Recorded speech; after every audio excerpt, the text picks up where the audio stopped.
well-rounded. Well, that's what it takes. Because, you know, we're sick and tired of guys who come out with hit albums and blow their brains out. I know if I made money, I'm not going to do that. They give you a spanking. Oh, I love that. I'll just start right now, baby. Son of a Sally. Oh, yeah.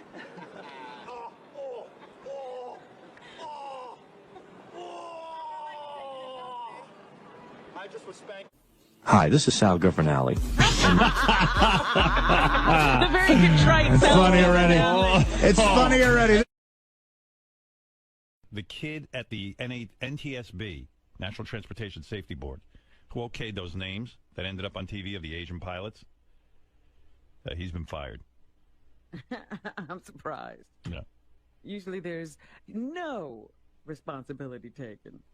No repercussions. What were those names again? That the four pilots' names were like 𝗪𝗪 Wong, 𝗦𝗵cie𝘄𝗿𝗱, Big Dick Fuck or something. Holy fuck. Holy fuck. 𝗪𝗪 Wong. Something Wong. Big Bang Boom or something. Yeah, Bing Ding. Wu-Tang Clan. Boom Ding. Boom Ding Twat. Ow. So the kid lost his internship. His boss, Dick Hertz, fired him, according to our sources. I was hoping for sure that, like, Richard and Sal were behind that holy fook. And I was just hoping... Or at least Captain Jenks. Right. We don't even know. No one's taking credit for that one. But I know it wasn't my guys, which is why they're all fired. Although they've pulled off some good ones. There was one they did where they did the birthday announcements, and they just had one name after another in the birthday announcement. Hey, Richard and Sal, how do you guys put that together, by the way? I'm sure Dick's erect. Loose cunt. Can you give us some insight on how you arrange that? We have a list. We're always thinking of them. So Do you keep that in a computer, or do you have it in a book? I have it on my phone, like a list. Right. Like it's a go-to it's like, list. hey, as soon as you hear an auction, you go to that list. Yeah, like one that we've been trying to get off that we haven't got off yet, but we're still working on is 𝗪𝗪𝗍𝗨. 𝗪𝗪𝗍𝗨. Yeah, 𝗪𝗪𝗍𝗨. 𝗪𝗪𝗍𝗨. Like TEE and then 𝗪𝗨. Yeah. And Well, why don't you just put 𝗪𝗪𝗍𝗨? Like we've tried that too. Yeah. But they catch it somehow. But well, TI could be good, like a Japanese kind of Asian name, 𝗪𝗪𝗍𝗨. But then they might call that person Ty. 𝗪𝗪𝗍𝗨, yeah. Oh. No, that's pretty good. That's pretty good, though, even when they screw it up. Like hand job is still funny. Hand job. Because you know what Han job.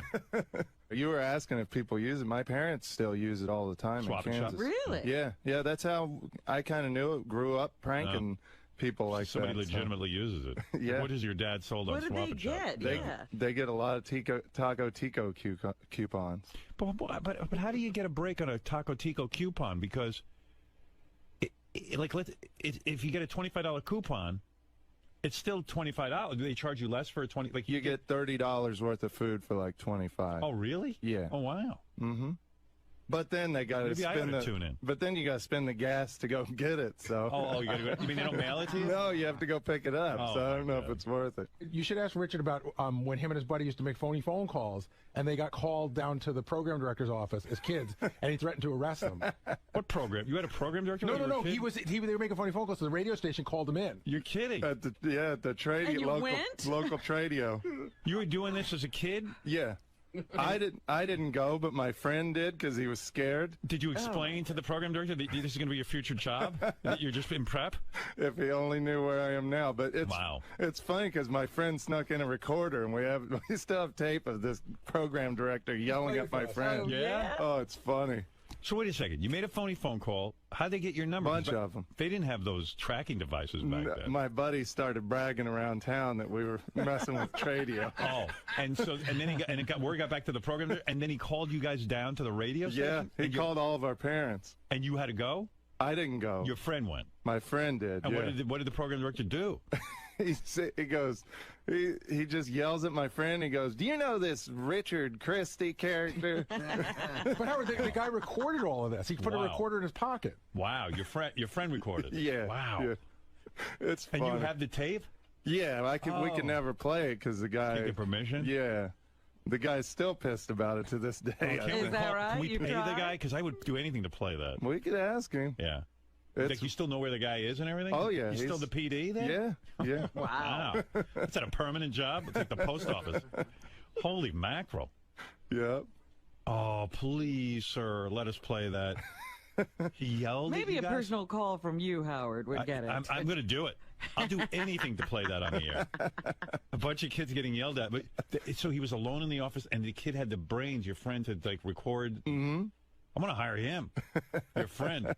Nobody's listening to these shows. That's what's so great about it. Well, that's why it was easy to get to when we were kids, too. It's like, you can have your way with them. Yeah. I tell you, dirty names are always, like, I'm in tears when I hear funny, dirty names like that. Me too. Like those, the 𝗛cie𝗄𝗿𝗍 pilots, when I first saw that video, I was crying. I was going to fire you guys for it not being you. How do you know it's not us? I don't know, but because I know you'd take credit for it. Yeah, we probably would. It'd be great if Richard got called down to the National Transportation Safety Board Had to testify. and had the tape recorder in his pocket, got yelled at by those guys. What's this one? Sal pranks Gary about booking Metallica? What's that? Yeah, when you said Metallica's coming in, which I am so freaking psyched for. Right. Sal pranked Gary years ago about Metallica coming into play. Did you? Yeah, when I used to call him a 𝗛𝗲𝗄𝗿𝗱 back in 1996. Let me see. Howard, sir, can I help you? Gary? No, he's on the phone. May I take a message? Tell him it's Cliff Bernstein on the phone from Q Prime Management. Hey, Metallica. Yeah, April 15th. They're in town? Yep. What are they doing? Letterman. No kidding. Yep. No kidding. And they want to come on? Yep. Well, that's great. I mean, what Can we do it or what? Yeah, absolutely. April 15th? Yep. Listen, we have a song parody, too, we can do on the show. Wait a second. What's your partner's name? It's called 𝗛𝗲𝗄𝗿𝗱. See, that's not that good, though. Back in the day. You know, because... That was when I was a beginner. Yeah, you've gotten early better. work. Yeah. But we have a whole database, Howard, about right here, about 15 pages of all the dirty words, the dirty names that we go to when we make these phony phone calls. Give me the name that you're dying to get on the air that you haven't so far. Well, one is 𝗛𝗶𝗍 𝗛𝗶𝗍.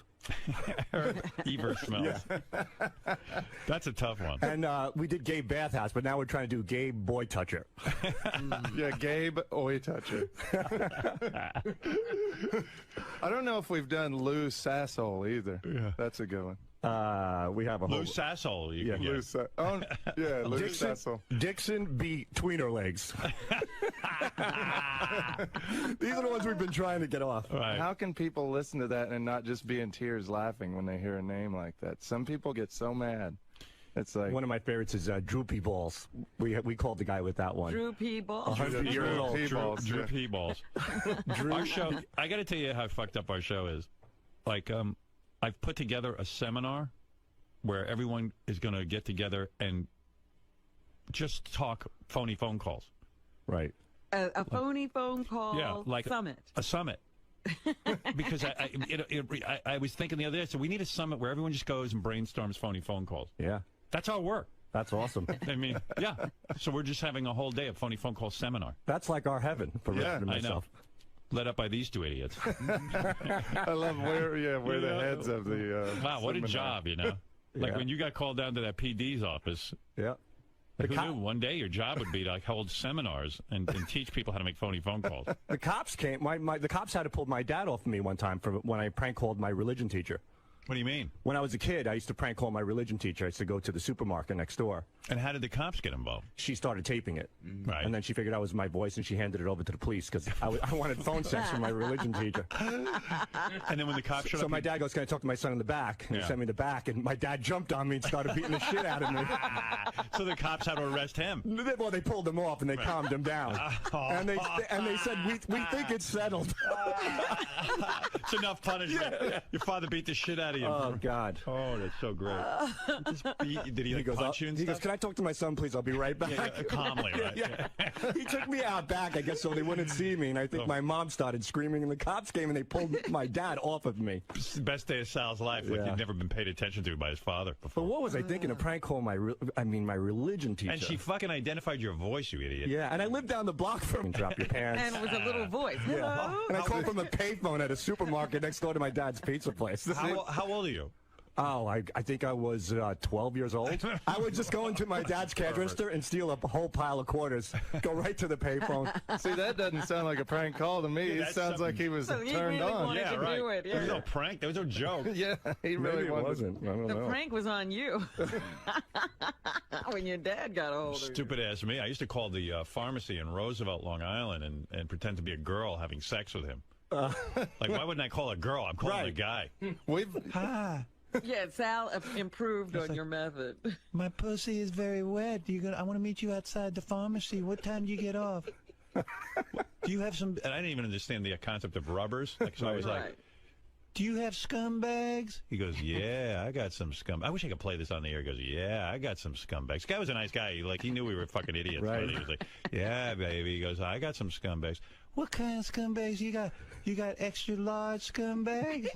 He go, yeah, that's what I wear, extra large scumbags. Well, when I meet you out back in the alley, I want you to put on one of those extra large scumbags. Well, you know we're going to take audio of you just doing that now and call pharmacy.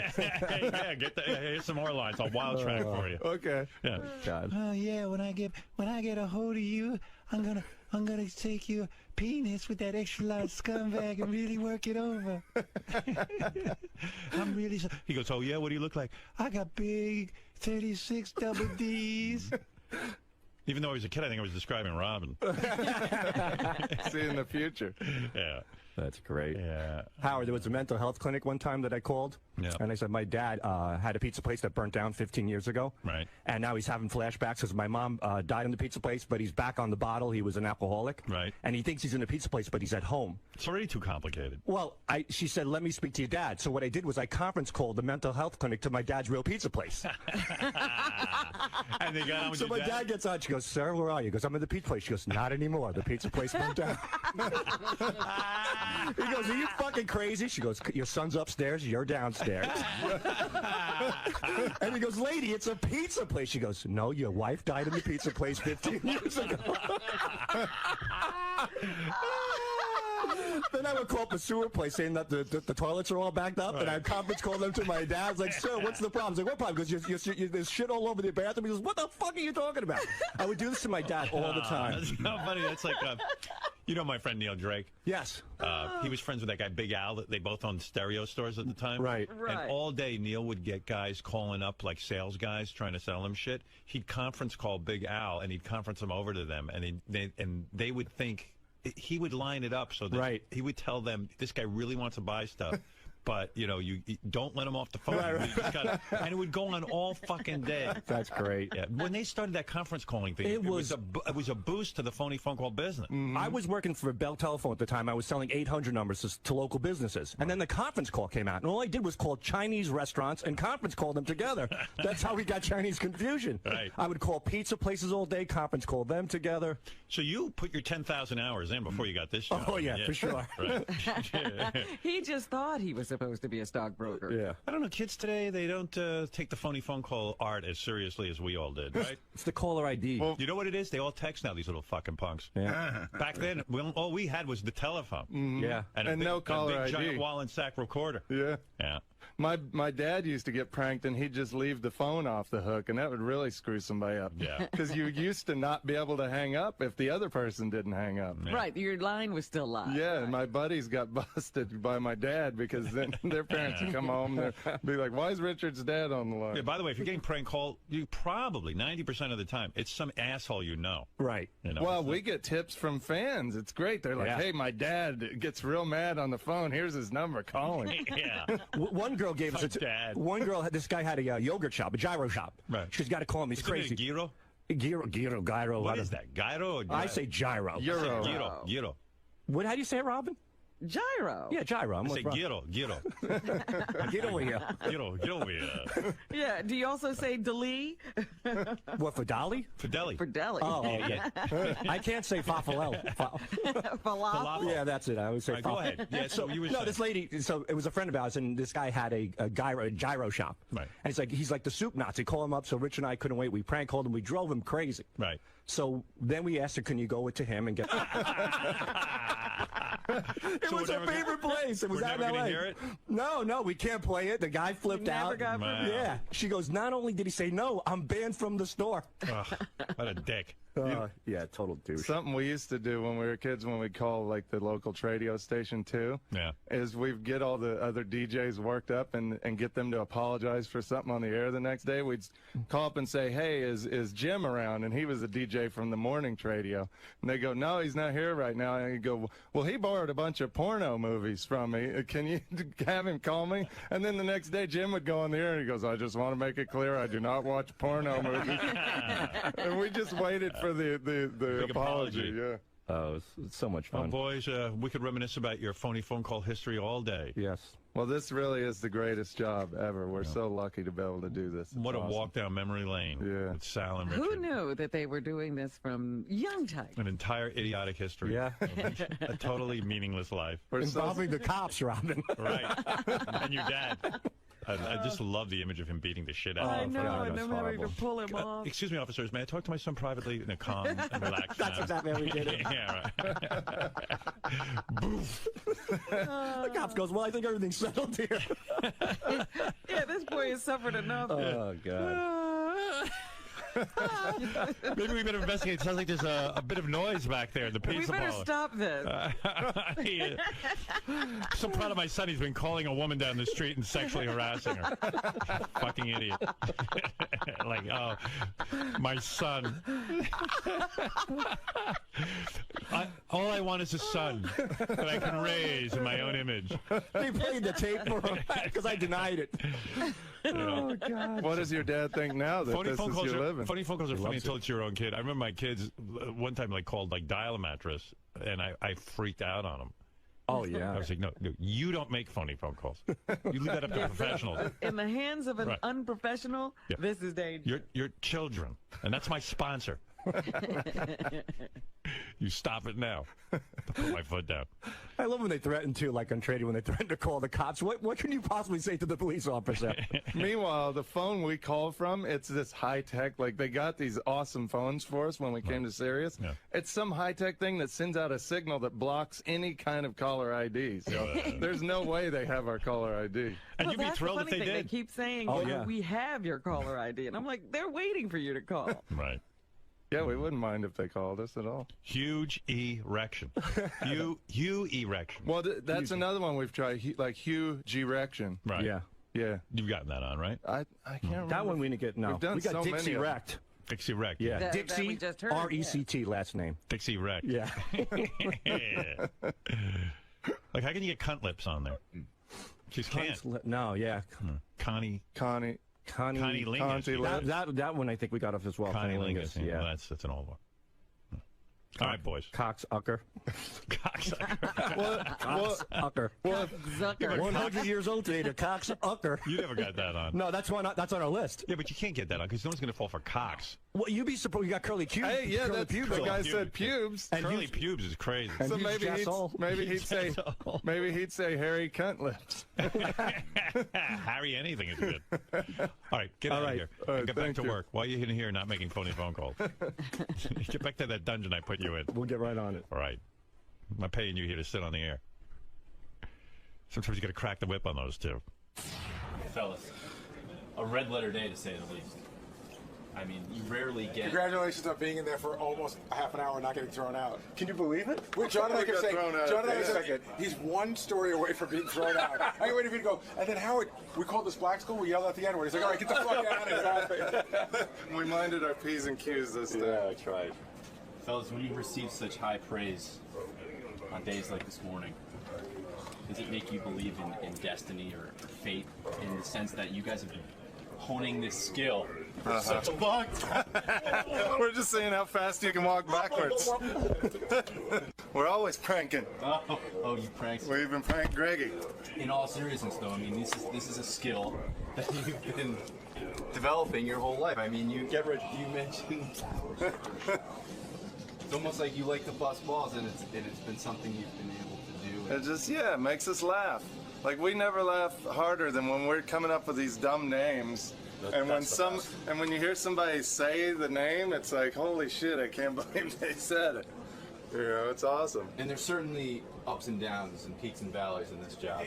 Well, yeah, because you're depending on the other person, too, like the prankee. You know, sometimes people just keep trying and people won't fall for it. And then you just find that golden person that does. But there are also mornings when Howard is just livid about something that happened that you might have, a minor screw up, and he might go off and it might send you in a tailspin for the entire week. But then there's mornings like these where you go and examine all the highlights of your work. I mean, what does that mean to you? It's great. It's a great feeling, you know, that we can consistently do it and put it out there. And not only that, like when we put something fresh out, it gives Howard an opportunity to reminisce and put up the classic stuff as well, you know. So like today there was a few funny names that were played, and then it just opens up this whole well of all the calls we've done in the past. Because our calls are like our kids, man, you know, like, and, you know, we constantly rotate and we try to get them out there as much as we can. And when a situation like this arises and we can play a whole bunch of them and get as many laughs as we did originally, it's a great feeling. Can the well ever dry up? Is there a limit to what you can do? Colin Quinn said on one of the roasts, he looked at me, he goes, Richard and Sally, goes, you know, funny now with those prank calls, but soon enough that well will dry up. He said that 5 years ago. And since then, our calls have been even better and funnier. So. Plus, there's always things happening that can be subjects for pranks. Like Howard just talked as a little kid calling a pharmacy, so now we can call a pharmacy with clips of Howard as a little kid. So there's always things happening that kind of lead to prank calls. So we feed off the show. Like when Gary played the trumpet, we called radio with a trumpet. This guy blowing the whistle, we did a prank call with that. So I'm sure people told Shakespeare, hey, you know, in 5 years, nobody's going to care about plays and all this stuff. And look, and they didn't, but he still kept going. 500 years later, you're still going to see Shakespeare, so maybe in 500 years. Robin, I was surprised to learn that you were in London. I heard from you during the vacation, and I was surprised to see that my BlackBerry received BlackBerry messages from your BlackBerry. In other words, London? in London. I have international service. I didn't know that. International, interconnected. I go out of the country and I make sure I have international service. And I'm really, really curious about Sal over the vacation. Yeah, because why? I just want to know, Sal, how does it go when you're off? Does your wife get like shaken and upset? Does she go away? What happened? Because I remember during the winter, goes away. I was really thinking about you. Like, I mean, what do you think happened? Were you home for 2 weeks or just a week? I was home for 2 days last week and 2 days the week before. So I worked 3 out of the 5 days. Was she upset that you were home? Because I remember in the winter, she went out and shoveled the snow off the car. To get you out of the house. At 4 in the morning when my car wouldn't start, yeah. How's things going? It's going good. They were better? Yeah, things are going pretty good. Spent time together? You actually did a few things together, maybe? Yeah, I had a couple of barbecues, you know. Look at you. She was there. Yeah. She did come. She came to your barbecue. Yeah, I think she was there. Was she affectionate toward you at the barbecue, or was she angry? Well, we got into a big fight. But I don't want to get into it. But it got crazy. Yeah, it was the first time I yelled in front of the kids. We had to get our car broke down. The Land Rover broke down. Right, and she hates that car anyway. She wants a Mercedes. She wanted a Mercedes, and we went car shopping. And I said, "There's no fucking way we're getting a Mercedes." She goes, "I want a Mercedes." I go, "Well, you know what? I want a supermodel that'll blow me every day. You know, we can't have everything we want." Right. There's a lot of things you want that you can't have. Exactly. Yeah. And can't believe you want a supermodel to blow you every day. That was your comeback in that argument. So things are going great. Thanks. Yeah. And yeah. So what did you fight about? The car broke down, and you wanted to knock some I go sense to the into it. Honda dealer. Yeah. You know, I go to the Toyota dealer. I go to the economical, reasonable dealers. Right. Yes. She goes, "Why don't we pull into BMW?" And For what? for the BMW truck. Those things are, I mean, they suck gas. I know they suck at. That's what I'm trying to explain to her. They're built on a Cadillac chassis. And you know, so that didn't work out. So we finally got a great deal. I got a great deal. I actually got a Cadillac, like my old man, a crossover, 0% financing. So I improved my credit, and I was able to trade my truck in, so I didn't have to put anything down. Nice. And you know, we bought it completely. Yeah, because I mean, you guys were in financial trouble, and I know you had a meeting with a financial advisor, Rich Rockland, right? Yeah, and I would think that your wife would have learned from that you can afford a Mercedes truck right now while you're trying to get yourselves out of the hole. That you would save money and get something more economical, maybe even a used car. Well, we get the car, and we get home, and I'm happy. I thought we did something together. You know, Right, I was really right. happy. It wasn't about the car. It was about that me and her, without killing each other, accomplished something. Right. We met halfway. Right. And I walked by her, and a friend comes over and says, "Congratulations on the new Cadillac," and she starts crying. She started crying? Really? Because it looks like a station wagon. She said it looks like a station Yeah, wagon. she starts crying. Oh my God! And I felt terrible. I mean, here I mean, how many people get a new car? Care? It's transportation. In this horrible economy, to even have a new car is exciting. Yeah, so she called it the station wagon. I was so upset because I felt like, we accomplished something together. And You thought you were on the same page. Yeah. Yeah. Wow. Definitely not. She didn't feel good that you didn't go over your budget and that you're now, living within your means and it might mean some money for your kids to go to college. Well, we had a big argument, and then, she came around, and I'm seeing a therapist now, so I explained the whole thing to the therapist. What did he say? Well, he said that, she still has to show her feelings to you. She still is a little detached, and it's going to take some time, but he thinks we're going in the right direction. All right. So it was a good thing she was crying over the car? There's more crying in your future. Hey, wouldn't you feel great if you earned enough money to buy a car and your wife just burst into tears because it's not? That's horrible. Yeah. Well, in her defense, I don't think she's crying about the car. I think she's crying about you. I think she's crying that she's stuck in this car with me, It's the guy. But everything's going real good. She came around and she explained to me that she was actually sorry that, she reacted that way. But she said she was mourning the Land Rover, which I don't know. How do you mourn a fucking car? She was mourning the idea of the great car you could have bought. And that's what I brought up. And she said that might be a little true. You hit the nail right on the head. Yeah, that's what I think. Yeah. So, but aside from that, things are going pretty good. I had a big therapy session, too, with my mom, and we went through a lot of things. You and your mom? Yeah. Your therapist brought your mother in? No. He said that I protect my mother. That's one of the biggest things, that I always take a lot of shit from my old man because I'm protecting my mom. I don't want to rock the boat in my family. So where did you have a therapy session with your mother? In my backyard. We had a barbecue and people were over. But how was it a therapy session? The therapist wasn't there. It was me. I was acting as the therapist. Oh, you mean you talked to your mother? Yeah. In a real way? Yeah. And did you get in a fight with her? No, she broke down and she wants to see a therapist now, too. Oh, good. So that worked out. Anything but this. It sounds like all the women in your life were crying. Sounds like a great barbecue. Yeah. Anything about this. Wow. What age were you when your dad changed your name because he didn't like his parents I was in anymore? the 4th grade. And it was be about Tony for 3 9 months. years old. 3 months. Yeah. All right, so you had a nice vacation. Yeah, we had a great vacation. It sounds like things are going well in your life. Yeah, unbelievable. Yeah, good for you, Sal. Whatever. Not too much confusion. No, not too much. Very good. So Howard was a little worried over vacation. Well, not worried, but he was thinking about you and your wife because last time you were home for a while, your wife was trying to push you out the door. Yeah. And you said it kind of went well? Yeah, it went pretty good. Were you surprised, as everyone else was? I think so. Things are getting a little better at home, which is nice. So it went pretty good.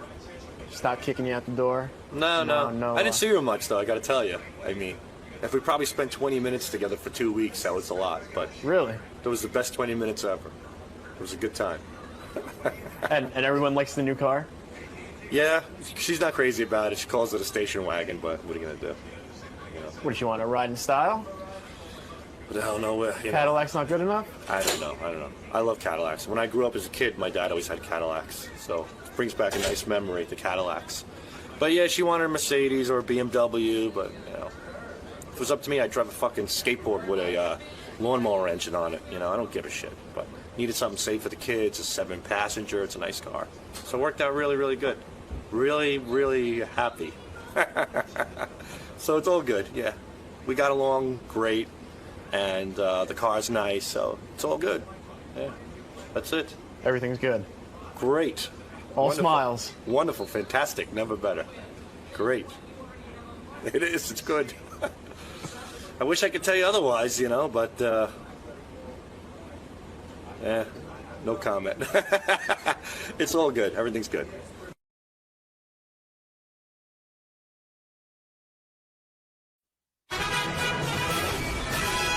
This is a Howard TV original production.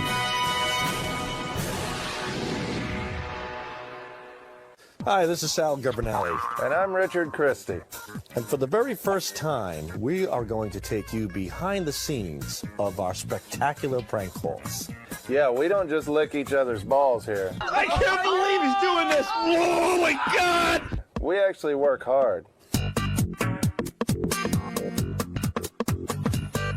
The execution and coming up with a premise for a prank call could be really, really tough. First, we have to come up with a really cool and original idea.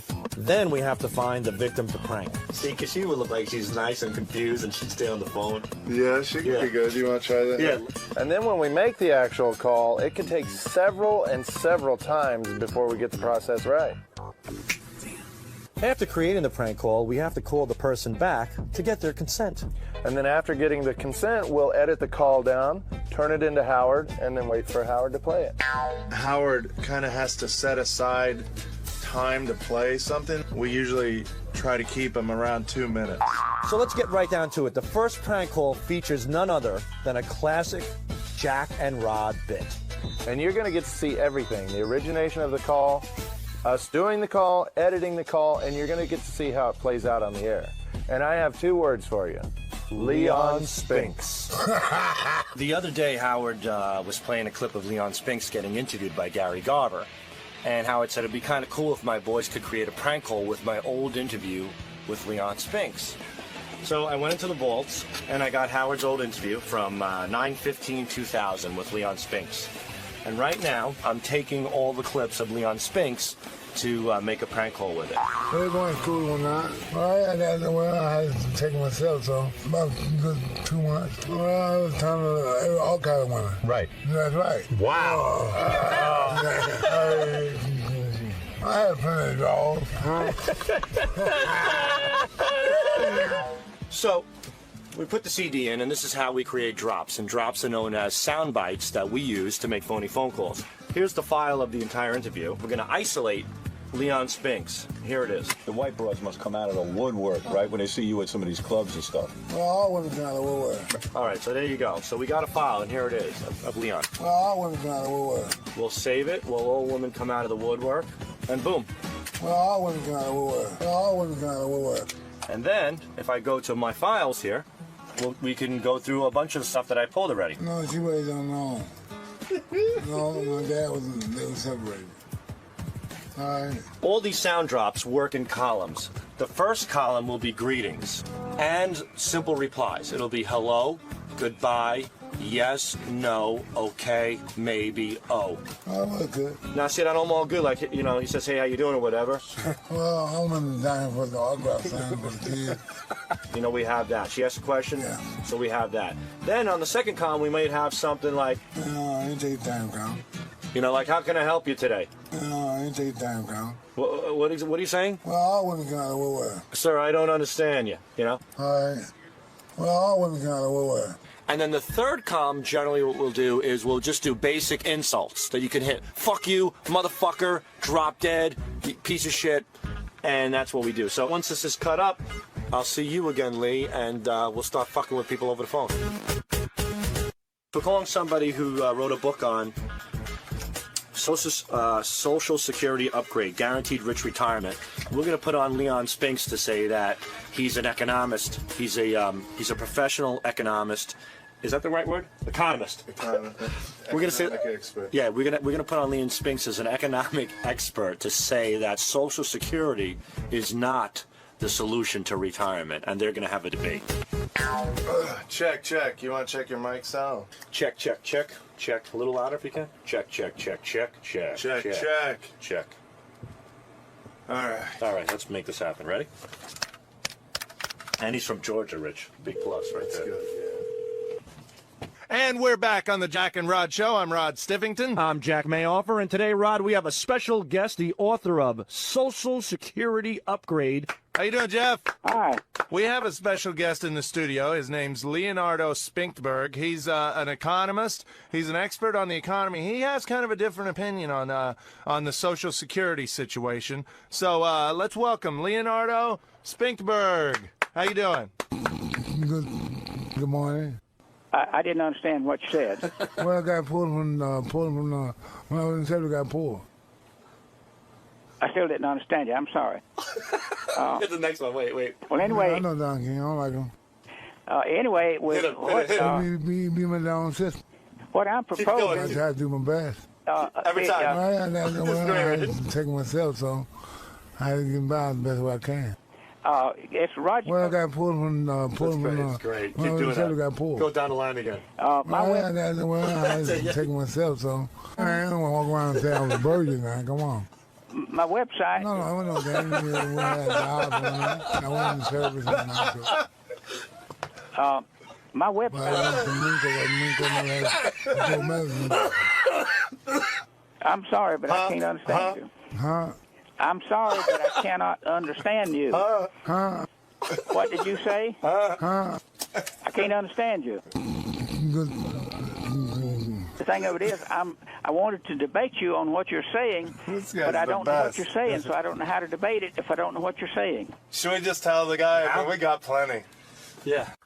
So, we got the drops. What do you think, Rich? It was turned out great. The guy had a great voice. We kept interrupting him, which is always funny in a call, and it turned out great. It was a great combination, 𝗦𝗵cie and a guy from Georgia. It worked just like we thought. He had no idea what 𝗦𝗵cie was saying. The uncut version is like 30 minutes long, so we got a lot of editing to do, but we got a lot of options, so it's going to turn out to be a really good call. You're going to love it.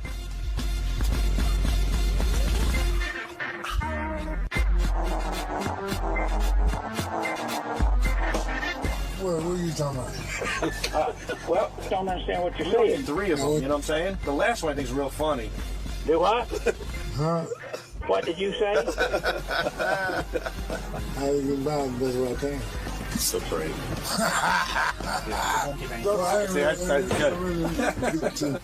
Do what? No, I wasn't no gang. We had a job. I guess you don't understand what I say, too. I'm going to open a little thing here where I'll name the call and put who it's by, and then I'll put it on one of Gary's preview pages for Gary to listen to it and then for Howard to listen to it. What's up? You got time to listen to the call? What do you got? We got a 𝗦𝗵cie call that we did with clips of 𝗦𝗵cie mumbling. Oh, okay. Jack and Rod, you want to come? I got it in here. Can you come in here? Thank you. You're welcome.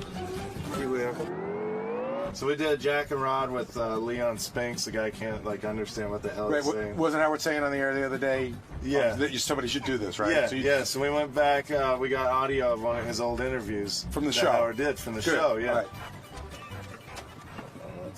And we're back on the Jack and Rod Show. I'm Rod Stivington. I'm Jack Mayoffer, and today, Rod, we have a special guest, Mr. Jeff 𝗪𝗠𝗿𝗍. How you doing, Jeff? Hi.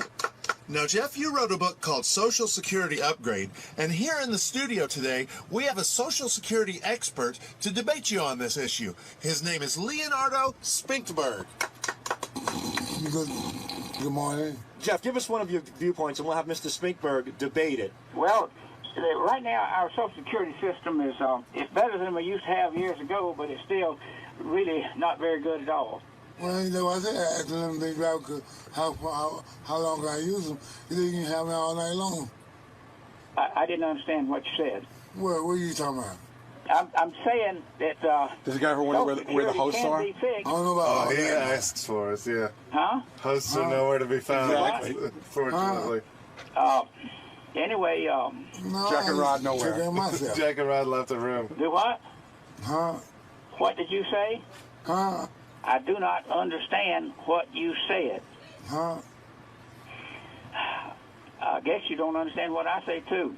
No, I didn't pay me a decent piece of money. That's great. That's great. How long is that call? 3:14. And what does Jack and Rod leave after like a minute? Yeah. So it's 2 minutes of him just talking to. Well, this is cut down. It was. How long did he talk to Leon? Probably about 5 minutes or so. It'll be great. Throw it up on Gary preview page too. Put it like in yellow or something. Okay, cool. All right, thanks. Thank you. Good work, Richard. Thank you, Gary. You're welcome. This one was particularly special for us because Howard requested, out of the blue, I wish the guys could cut up my old interview. And I got hold of the old interview, cut it up, we put it to work, and I think we got a really, really funny call. I'm so happy when we do a call and we're actually laughing and crying, laughing while we're doing the calls. That's always a good sign, and we were definitely doing that during this call. So you see the whole process of how it all starts, how you have to get the drops, cut them down, find the right guy, and then edit it down. There's a lot of work behind a 3-minute phone call. a lot of work. By the way, I asked the guys to take the 𝗦𝗵cie clips and try and do something with them, like a phony phone call or something. So here's Jack and Rod with Sal and Richard, and they used the 𝗦𝗵cie clips. And we're back on the Jack and Rod Show. I'm Rod Stivington. I'm Jack Mayoffer, and today, Rod, we have a special guest, Mr. Jeff 𝗪𝗪𝗄𝗏. How you doing, Jeff? Hi. Now, Jeff, you wrote a book called Social Security Upgrade, and here in the studio today, we have a Social Security expert to debate you on this issue. His name is 𝗦𝗵cie𝗄𝗿𝗱. Good morning. Jeff, give us one of your viewpoints, and we'll have Mr. 𝗪𝗪𝗏 debate it. Well, right now our Social Security system is it's better than we used to have years ago, but it's still really not very good at all. Well, you know what I said? I asked them things about how long can I use them. He said you can have them all night long. I didn't understand what you said. What are you talking about? Well, what I'm talking about is that today, when people retire, and well, I had to take myself, so I had to get by the best way I can. Do what? No, I went on gang. We had jobs and whatnot. Well, if you want, I'm doing pretty good outside of them. If you want to go to my website. If you want to go to my website. I had a guy that in the top 10. If you want to go to my. I'll say give me a shot. If you want to go to. I really get to. If you want to go to. Me and my wife come back home. Anyway. Do what? Well, you know, they could let me sign them, so what the hell? I'm sorry, but I can't understand you. Huh? I'm sorry, but I cannot understand you. Huh? I'm saying that Social Security can be fixed. I don't know about all that now. Huh? Huh? Do what? Huh? Anyway. No, I just take care of myself. Do what? Huh? What did you say? Huh? I can't understand you. Do what? About good 2 months. I can't understand you. I'm sorry. Huh? I did not understand one word. Huh? I did not understand one word you said. Huh? I did not understand any word you said. Huh? Can y'all repeat what he says for me? No. I want my opportunity to get into the Olympics. I'm sorry. I just cannot understand. I don't know how to debate something I don't understand. I'm doing pretty good outside of them. Don't know what he's saying. No, it wasn't bad as that poor. I don't know what you said. Huh? I do not know what you said. Huh? I do not understand what you said. Huh? I guess you don't understand what I say, too. No, he's paying a decent piece of money.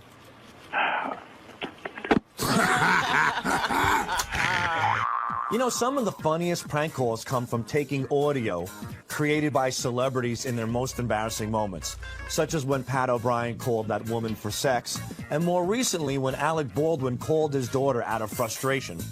What I did was I took the audio of Alec Baldwin and I decided to call a towing company, and I told them that he was my dad.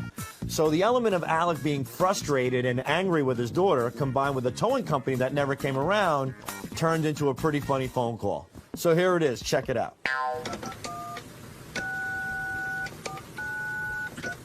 Let's see what we get. Okay, Alec? Hey, boss, what's going on?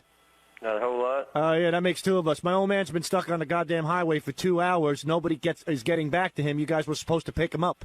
You sure he's calling the right place? Yeah, let me conference call you into him. He's on his cell phone. Hold on, all right? All right. Hey, I want to tell you something, okay? I've made an ass of myself trying to get to a phone to call you at a specific time. Sir, I don't know what in the world you're talking about. My old man's been stuck on the goddamn highway. I'm calling you like a gentleman to help him out. He's been there for 2 hours. He's on my other line. Let me conference call him to you. Maybe you can help him. I'm going to straighten your ass out. Man, I don't know your fucking problem. You got a damn problem. You are a rude, thoughtless little You have got a damn problem. That's pretty good. That was good, man. That was a good one. All right, so let's call him back. We'll start off with a drop that says, "I ain't playing games." Yeah, okay. It's a good opening. Initiate him. Richard Raj. I'm tired of playing this game with you. Well, sir, there ain't nobody called me. I'm trying to tell you. I'm going to really make sure you get it. I'm going to let you know about what a rude little pig you really are. Man, I don't even know what the fuck you talking about. You need to talk English. All right, cool. From this point now, we're saving the call, and then we have to edit the call down. The call was probably about, 8 minutes long? So we're going to compress it to 1.5 to 2 minutes, and we'll give it to Howard in the morning and see what he thinks.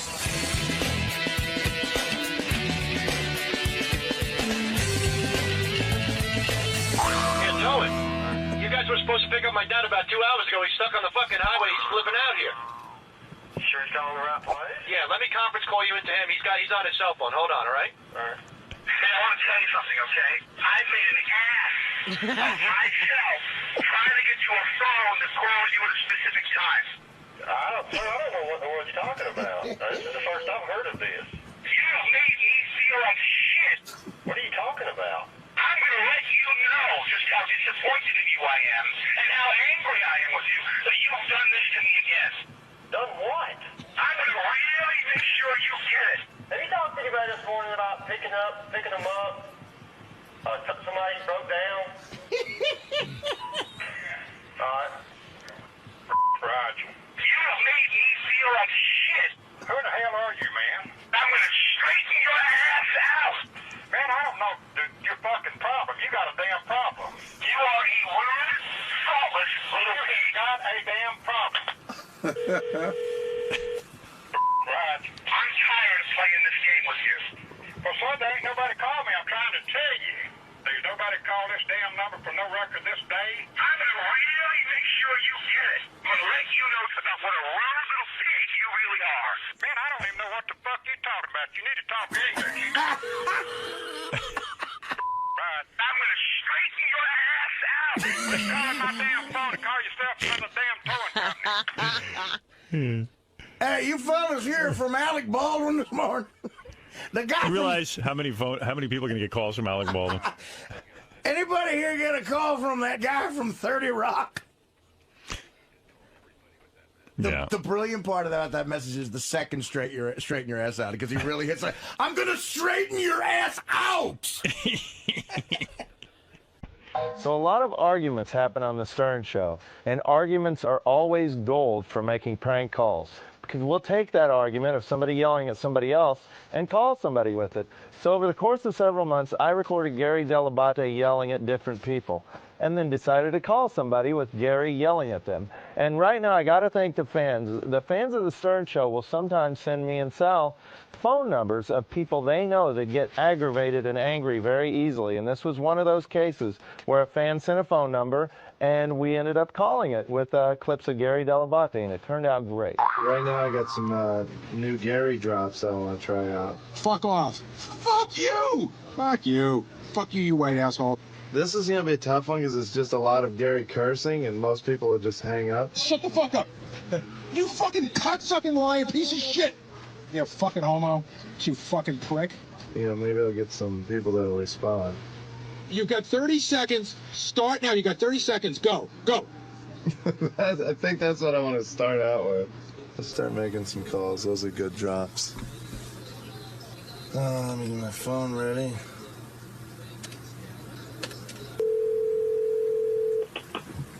Hello? You've got 30 seconds. Start now. You got 30 seconds. Go. Go. Who is it? Steve Langford. What do you want? I now look at you and see you for the human piece of shit that you are. Are you crazy? What are you talking about?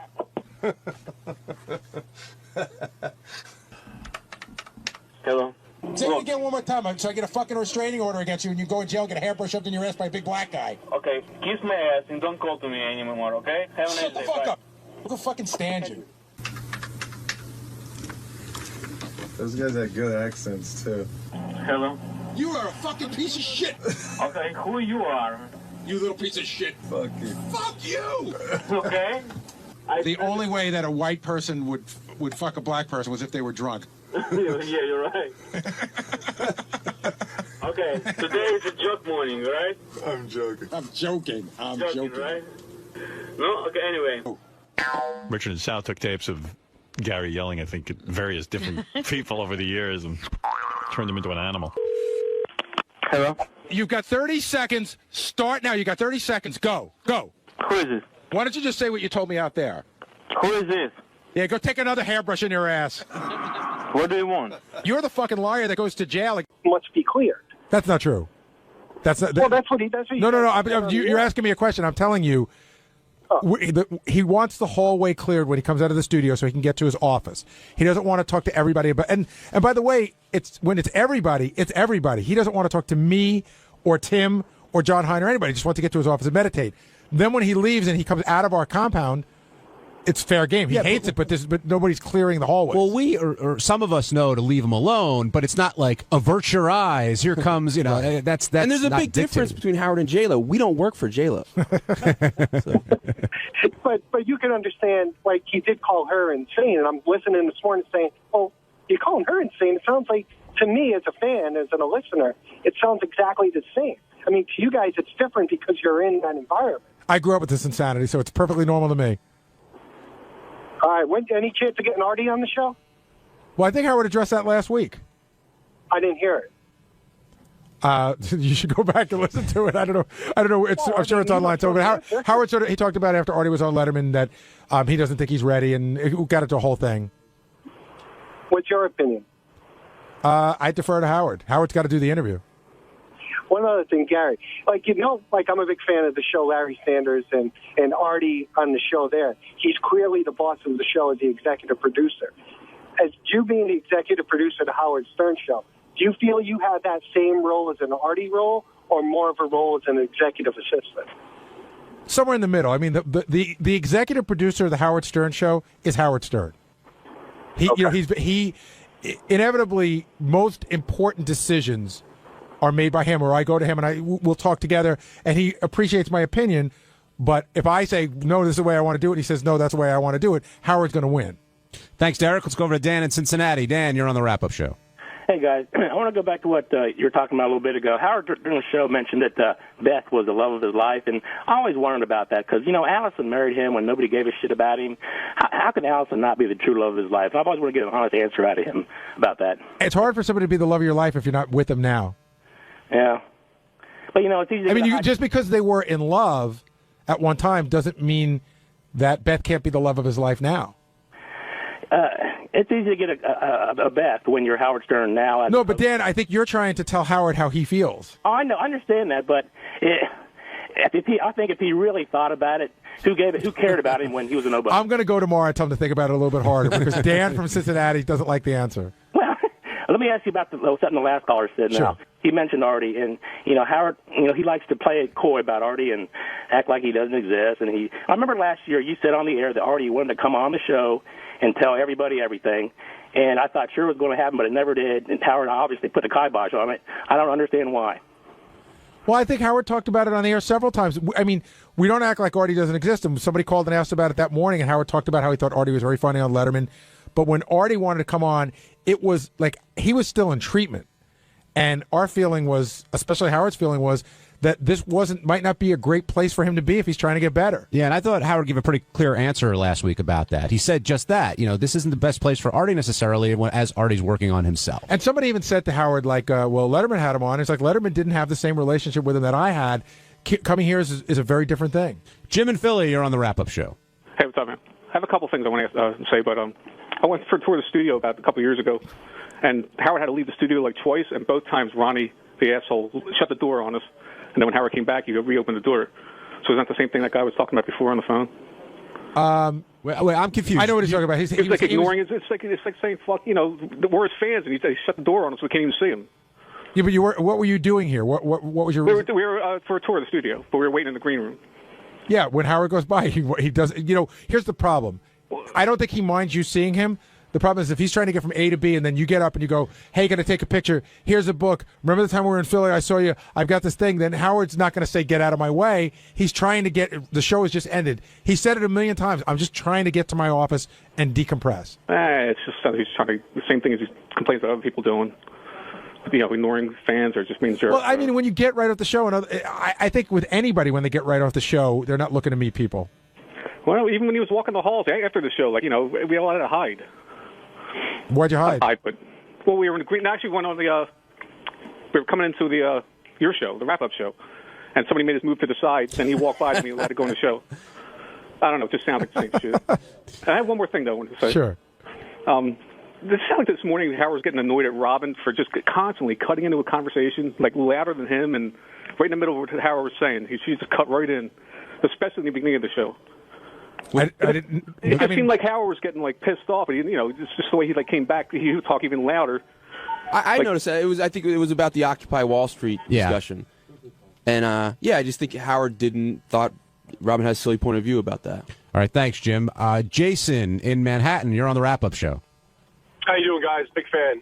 Thanks. I don't know. I see that there might be a crack in the facade between the bromance between you guys. I don't know. You guys still in love with each other? I don't know. You guys sound like you might be getting on each other's nerves. Wait, are you talking about John and I? Yeah, Baba Booey, you and John. Not in love, but still very good friends. We spoke over the weekend. But what do you think is the crack? What are you hearing that makes it sound like John and I have something going on? I don't know. I feel like, he'll say something and you'll have to say something that tops him just a little bit. And, you see, I hear a little animosity in John's voice. Oh, that. Yeah, that. I didn't know I was that transparent. No, we still get along fine. I mean, if you give me a better example, I would totally address it. Because right now you're just going off a tone of voice. Oh, come on, Gary.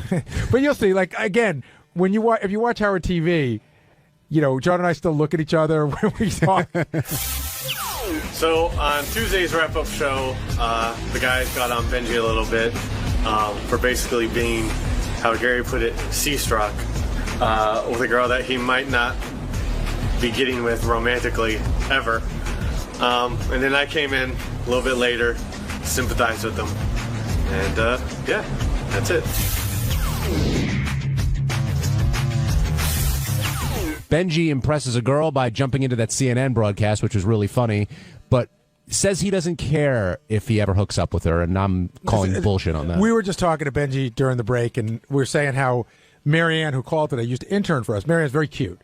And I said to Benji, I know that you were playing sort of the Al Roker model. If I just hang around long enough, she'll see what a good guy I am. And she did. She thought he was a great guy. But she just didn't want to fuck him. Yeah, but she did want to make out with Booker at the party. Oh, my God. That's the funniest story ever. Benji's putting in the time. She goes in the bathroom, and Booker goes meow, and she makes out with him. That is so great. That's it's the story. It's the worst, though. I felt so bad for him. It's 16 Candles, Pretty in Pink, all those movies rolled into one. Every John Hughes movie happened right to Benji. So, Benji, you were involved quite a bit in the show today. Yeah. Was it hard to hear Marianne tell that story about what happened with Booker? Oh, no, that was like, literally, that was like, I think 12 years ago. But the point was, it hurt at the time. Oh, my God, yeah. I was, I had a huge, we've become, we've become super close. We're very good friends for life. She's one of my best friends.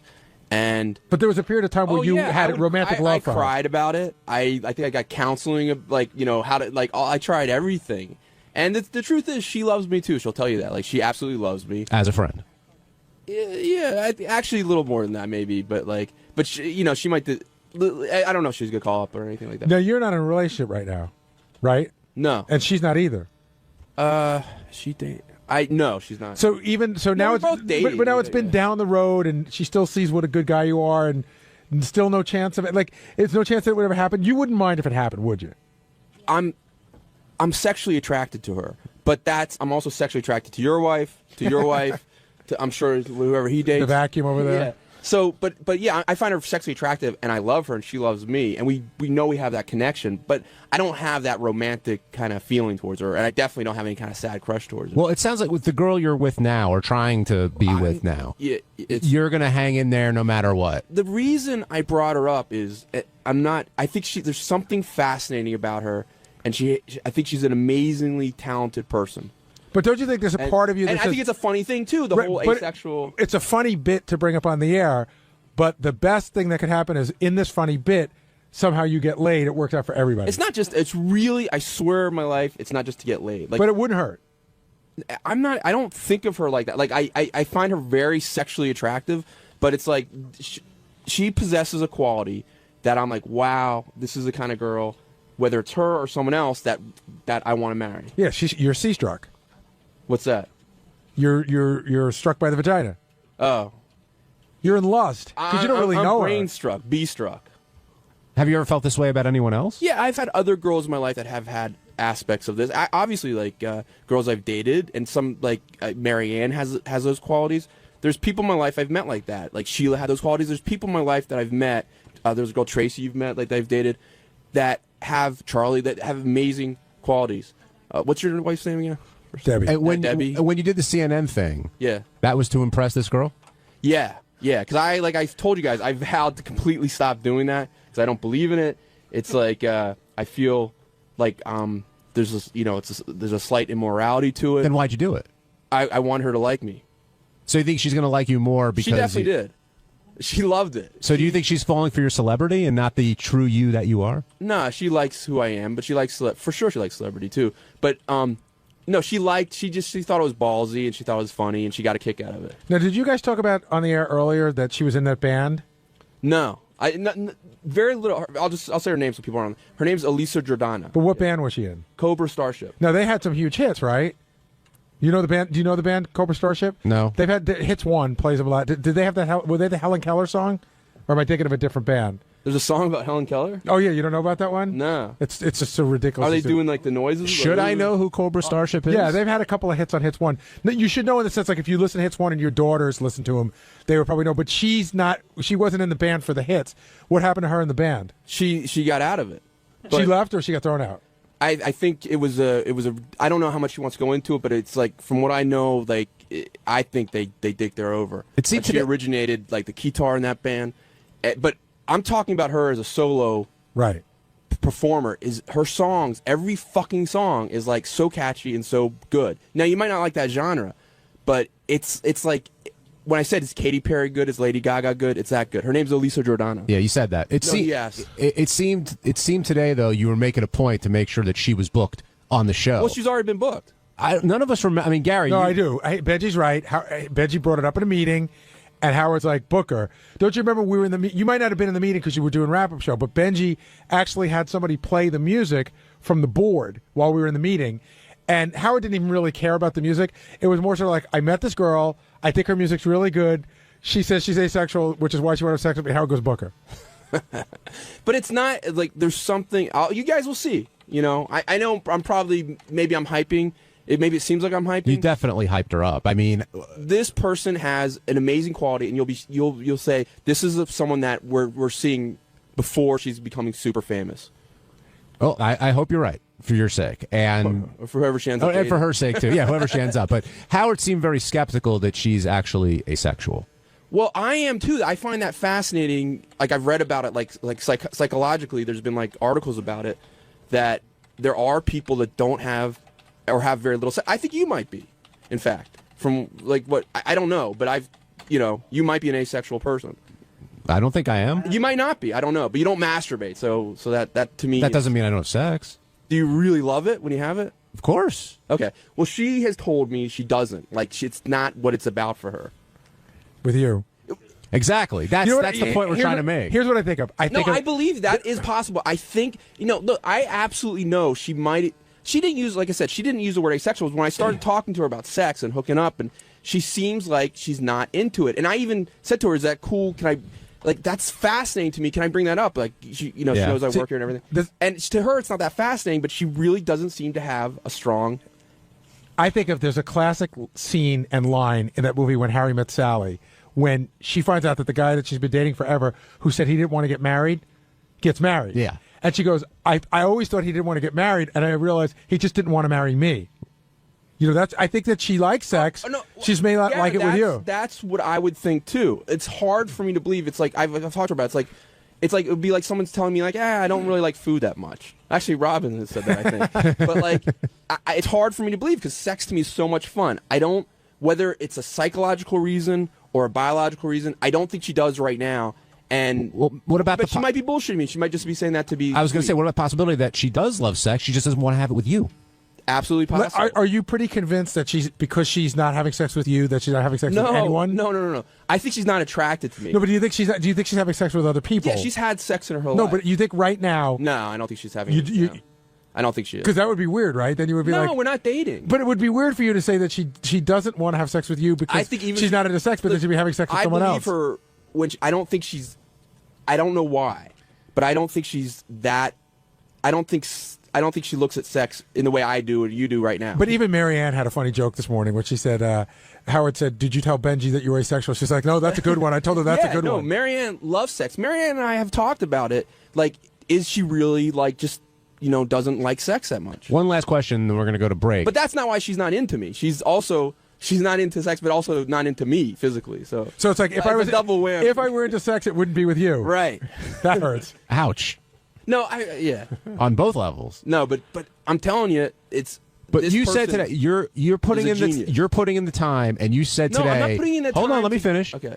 You don't care if anything happens with her physically, if you don't have a relationship. You just enjoy her, she's your friend, stuff like that. Well, no one puts in the time like that, Benji, without hoping for a sexual payoff. Like, this is someone that I'm like, wow, I am like blown away by. And yes, this is definitely someone I'd want to date. But I don't feel maybe as vulnerable as I used to be that I'd get in like this devastating crush about it. I appreciate her qualities. I want to be around them. If it doesn't work out with her, it's going to work out with someone else. Now joined by J.D. Harmeyer, who's another big part of today's show, when Howard was talking about the effect puberty had on him. Big part. And, well, you were in there for the whole Seacrest rap. And he kept talking to you about how tough it is, growing up a certain way. And I want to know if that was true. Did you feel like you were sort of an outcast or ugly kid growing up? I've never felt like I've ever been attractive. I mean, I've had, like, girlfriends, I mean, like, what was it? I think 6th grade. I had, girlfriends, but after that, nothing. Did you win the spelling bee that year? That's the year I won the spelling bee. And the girlfriend I was going out with at the time came and showed up. The peak. She didn't show up to the spelling bee? No, she did. A couple friends. Wow. So 6th grade was the magical year? Yeah. I think her name was Natalie Spencer. I think. I don't know. Oh, I'm sure you remember. I remember it was Natalie. How far did you go with Natalie? I didn't go very far with. I didn't go far with anyone. But did you guys? I mean, I don't know what you. No, nothing. Nothing happened. But were you like? How do you know she was your girlfriend? Like, did you guys say we're girlfriend boyfriend? Yeah, it was elementary school, for Christ's sake, But how did you guys say we're girlfriend boyfriend? Yeah. Cool. Yeah. What happened? High five. I don't remember. I think she broke up with me for. He got all famous from Get Smart. Yeah. Hey, no, that was actually high school, and I did not get famous from that at all. I would think you'd remember if you broke up with her versus her breaking up with you. I don't remember. Now, when you heard that story that Marianne told today about Benji ending up with making out with Booker, and after Benji put in all that time, did you feel for him? Were you sympathetic? Yeah, at all? of course. Yeah. Have you been in that situation at all? Did Natalie make out with Booker? I mean, I can't think of a specific example, but I'm sure, I've definitely liked girls that have not liked me in that same way, and then seeing them, be with someone else. It sucks. You just want to punch a hole in the wall. But do you hold on? Do you keep sticking with it, or do you just cut bait? Depends. I mean, I try to cut bait once. I know nothing's gonna happen ever, but. We hold on to this dream, I was telling Lisa G this. We hold on to this dream that one day, maybe, but then I cut the bait 8 years into her marriage. No, but I know what JD's saying, because I've been where JD is, and you're like, I feel the same way. Like, okay, I know I'm not the best looking guy, but if I spend enough time, she'll see that I'm a good person. Something like that. I mean, it's not. And they never do. Yeah, I just never I've never had anybody that I felt that way about go after a long time wow, I see what I haven't seen before. But I mean, I don't know if we can get Lisa in here, but she'll say, you know what, I'm really looking for a nice guy but the bottom line is the looks come first in a lot of cases. Well, and it's not it's not always just looks. I mean, looks are definitely a big part, but it's also where you are in life, how successful you are, and what Oh shoot. Yeah, I mean, I don't make a lot of money here, so. But you think it's all about money? I wouldn't say it's all about money, but no. I'm just saying that helps. You're in better shape than a guy who makes your salary elsewhere because you got a little juice going on as JD from the Howard Stern show. Yeah, there is that fame. That's true. Well, listen, don't be humble. The fame, first of all, there's hardly any fame. Second, it's not a big thing. I told this story recently where I went out to a bar and there were some college chicks there, and this guy tried to introduce me to him. And he's like, "Yeah, he works for the Howard Stern show." And they're like, "Ah, yeah." Cool. Yeah, but you graduated college 12 years ago. Well, I'm just saying it doesn't. Whatever. So what was your move after you got introduced? I didn't move. They didn't. They was like, all right, okay. And they went and talked to themselves. Well, did you try to talk to them? I didn't know what I don't remember. I think I said something, but But again, we can get off into a whole other side conversation. You're waiting for somebody to go, "Oh my God, Howard Stern, he's the best. No, let me fuck you." No. I wasn't saying that. Although that would be nice. But, has that ever happened? Has that ever happened? I mean, not. I don't know. Like, not really. No. JD. I mean, like, I know it's happened. Well, through Facebook or whatever. Yeah, I mean, right. in the case, yeah. But no. I mean, as far as like they've never heard the show and they hear that and then they want to fuck me immediately. No. I don't know. My friend worked at NBC, and he used to get chicks from the request line back before there was the internet. I would think for you it would be very easy with the internet now. Well, it's definitely been easier. I'm just I don't know. Well, I think you're definitely on the right path, and hopefully you won't experience that sixth grade breakup or any of that other stuff that's happened. Well. Have you looked up Natalie on Facebook? Oh, I've definitely looked up girls. Yeah. The one I can't. You can't find them though. The one that got away. She's hidden. Well, like the easier ones are from high school. Because I mean, these are from elementary school back in Ohio, and like I wouldn't remember. Well, maybe someone could find Natalie Spencer. It doesn't matter. Who knows? Ohio. Who knows what she's doing now? Wednesday's wrap-up show was all about who the biggest whore is, and Debbie was the big winner, and we found out how she came to the show. That was through Sal. And Sal came down and explained himself, and that's really all I have to say. Let's move off of that and off of Robin and on to the three women who did come in today to compete in the biggest horror contest. All three were extremely qualified, and the vote came in, and Debbie was the winner. She beat out Abby and Beth. And I thought that it would be closer. Debbie really got a lot of the votes, and I guess her stories about what she does with sperm is what put her over the top. Yeah, it was interesting. If you were just listening to it, Debbie just says, "I got to blow people 3 times a day." I thought, who was the middle girl? Abby. I thought Abby spoke about it also with such a cavalier attitude. Yeah, I met a guy. We did Eiffel Tower. We went there. I met these 2 guys last night. I thought they were all really convincing. But, to take sperm and ask to be frozen, to tell guys to jerk off at a condom and give it to her, that sets her apart. Well, what about Beth, who's having strangers come over and the kids are asleep upstairs and she's banging them there? I mean, unprotected, by the way. Yeah, that's pretty rough too. Yeah, I thought I love the whole. She goes, I have a way to know, and so we go, "What's today?" She goes, we have them tested, and Howard goes, "They bring a piece of paper." She's like, most of the time. What was the most shocking thing you heard today from any of the contestants? Like you were like, "Wow!" I think when Debbie talked about having people save up their, Howard was like, "I'm out." Like he couldn't even deal with that. He tapped out. Was there anything else there that really shook you? How about you, Benji? You've heard some of this stuff before, I'm sure. Well, I'm going to go back to one thing, to the last thing, that the thing that took it away from me for Abby is that she said she has to be orally pleased to give a blowjob. Mm-hmm. So I think that took it away from her. What shocked me? I don't think, to me, it was the thing we've already just said, like freezing the sperm and, I don't know, mailing it to her. Had you heard of the Eiffel before? I feel I have heard of an Eiffel Tower before, but I had to think about it for a second. We used to call that telephone. One in the mouthpiece, one in the receiver. But also, I don't know if that implies that guys are kissing to make a triangle. I don't know. Yeah, it was a whole weird thing. She said it like everybody knew what it was. Okay. Oh, I see. I got you. The guys high five, and that's how you get the Eiffel Tower. The other thing, too, is the other 2 girls were really young.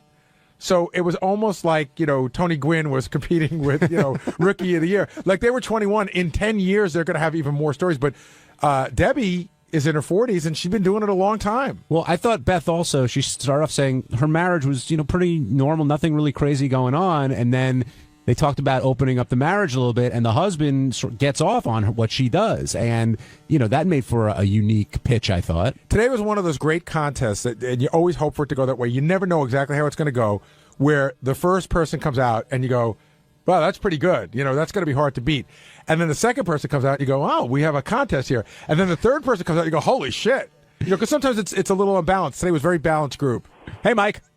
Hey, what's going on, guys? How you doing? Love the show. Thanks. What's on your mind? Gary, I sent you an email. I was just wondering, to make the contest a little bit more realistic, and I think that's what all the male fans are going for, is there any way to maybe next year to keep the two whores isolated? So this way, because everybody had done that, telling somebody a story, and then somebody jumps in with even a bigger story just because it's there. I don't know what you're saying. I mean, isolate them how? You don't let them hear what the person before them said? Exactly. So this way, because if you have the two whores there, it's oh man, that's a pretty good story. I'm going to have to embellish this one just to make me look like a bigger whore. Yeah, but Mike, I don't think Debbie was changing her story whether she heard the previous two or not. Debbie's story was exactly what she said in her original letter to us, which was exactly what she told Will in the pre-interview. Yeah, I was going to say the pre-interview notes, if you read them from Will, they were crazy, and all their stories were pretty much in line. And man, I think if they told a crazier story on air that wasn't in the notes, we'd assume they were making it up. Right. Why wouldn't you say that to Will? I didn't go back and cross-reference everything, but I think pretty much in line with what you don't think notes. the semen popsicles was a last minute? Just I freeze it. Big Al, you're on the wrap-up show. Question. Big Al. Great. Hello? Yeah, hey, what's up, Al? Yeah, so you know what? We got to get rid of Al. Yeah, sorry, Al. But Al said, how did you find Debbie? And we solicited for the contest, and she wrote us. Will said that he's been trying to get Debbie on the show in some way for a while. So I think we solicited for the other people, but we knew that Debbie would fill out for the biggest whore. She might have just written us before the contest started, which makes her even better. Exactly. That's what I mean. She's more of a true whore. Producer Will Murray. Yes. A caller before asked how we found Debbie, but how did we find all the contestants for the contest? Well, everybody submitted an entry form for this. But Debbie, we had come to our attention earlier through Sal, if you believe it or not. He was friends with a dirty, filthy whore. Sal? That's right. Sal said he had known her before and had urged her to enter. And then I got an IM during the contest from somebody over TV that said, how much you want to bet Sal Siemens in her freezer? I will bet anything. Do you think that Sal would get off, in other words, he can't fuck her because he's married. Do you think Sal could sexually get off on the fact of jerking off and giving it to her, knowing that she would drink it? Yes. Do you think that works for him? 100%.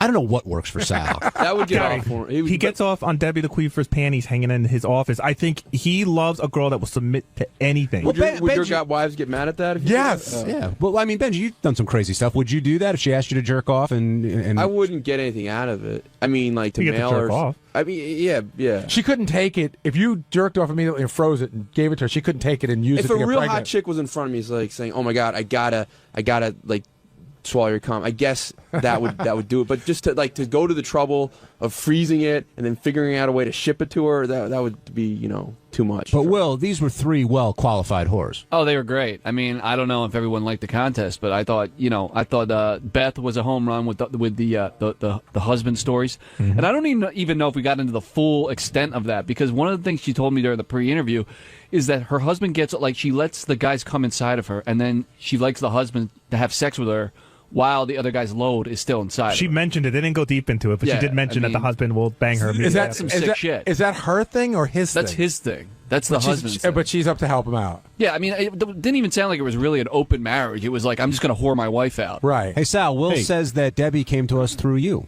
Debbie actually Facebooked me about a year ago, and she just wanted me to get together with her. She wanted to, fly me out to Florida and have me come for her.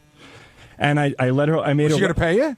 No, I don't remember the specifics. I was so blown away by that particular solicitation. I've never had that before.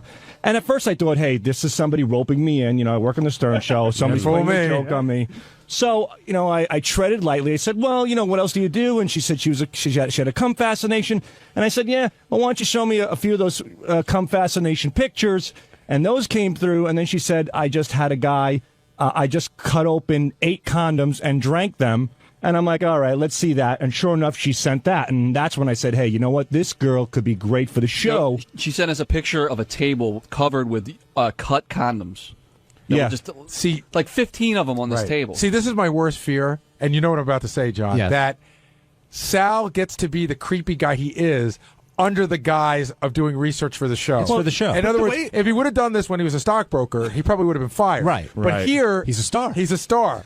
Sal, which is actually very good. It's beneficial. The girl emailed me. She sent me the pictures. I forwarded it to Will, the segment producer, and she became the biggest But wait a second, whore in wait a the second, world. wait a second. So it all worked out well. The way you started explaining the story, she wasn't looking to come on the show. Right, she it was wasn't. a private correspondence Yes. between you and her. So, and then you're exchanging these pictures in a private way, and Yes. then you decided she might be good No, for the show. I thought I was being roped into a scam. She sent in the What, are we going to call the pictures. FBI, do a sting operation? No.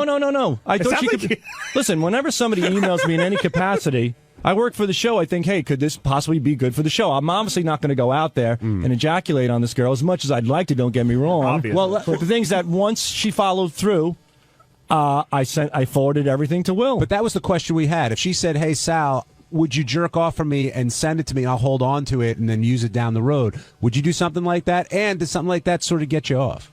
It wouldn't get. I mean, the only time I would get off is actually jacking off, and no, that wouldn't get. Just to pass it off to somebody, no, that wouldn't. Well, knowing she's going to drink it and think of you, and the fact that she drinks it and thinks of me, that's a little hot. It's so creepy and so disturbing that it's hot, but I don't know. It's a tough one. It's a 50-50. Do you think it's the kind of thing that your wife will be upset about? Because you're doing something here and sending it there. You're not in the same room. There's no physical contact.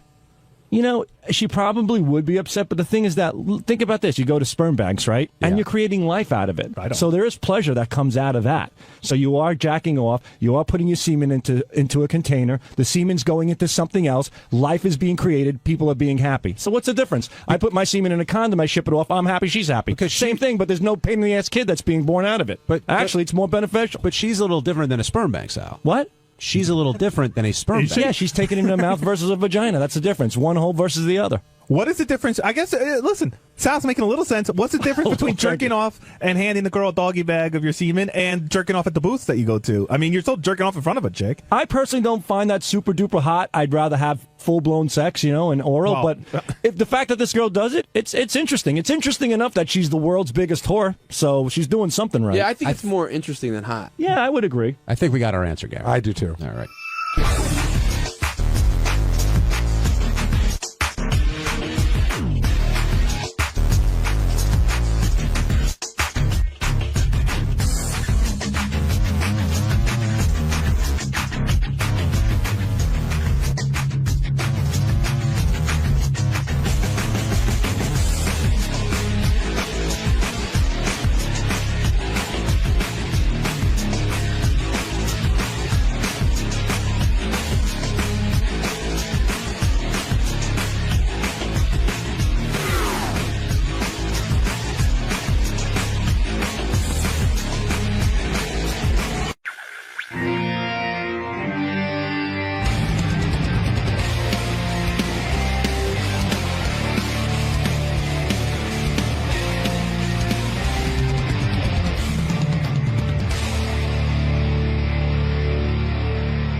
It's getting very dangerous for me to walk around and even speak to people anymore. What happened? Because so many people can't get on this show.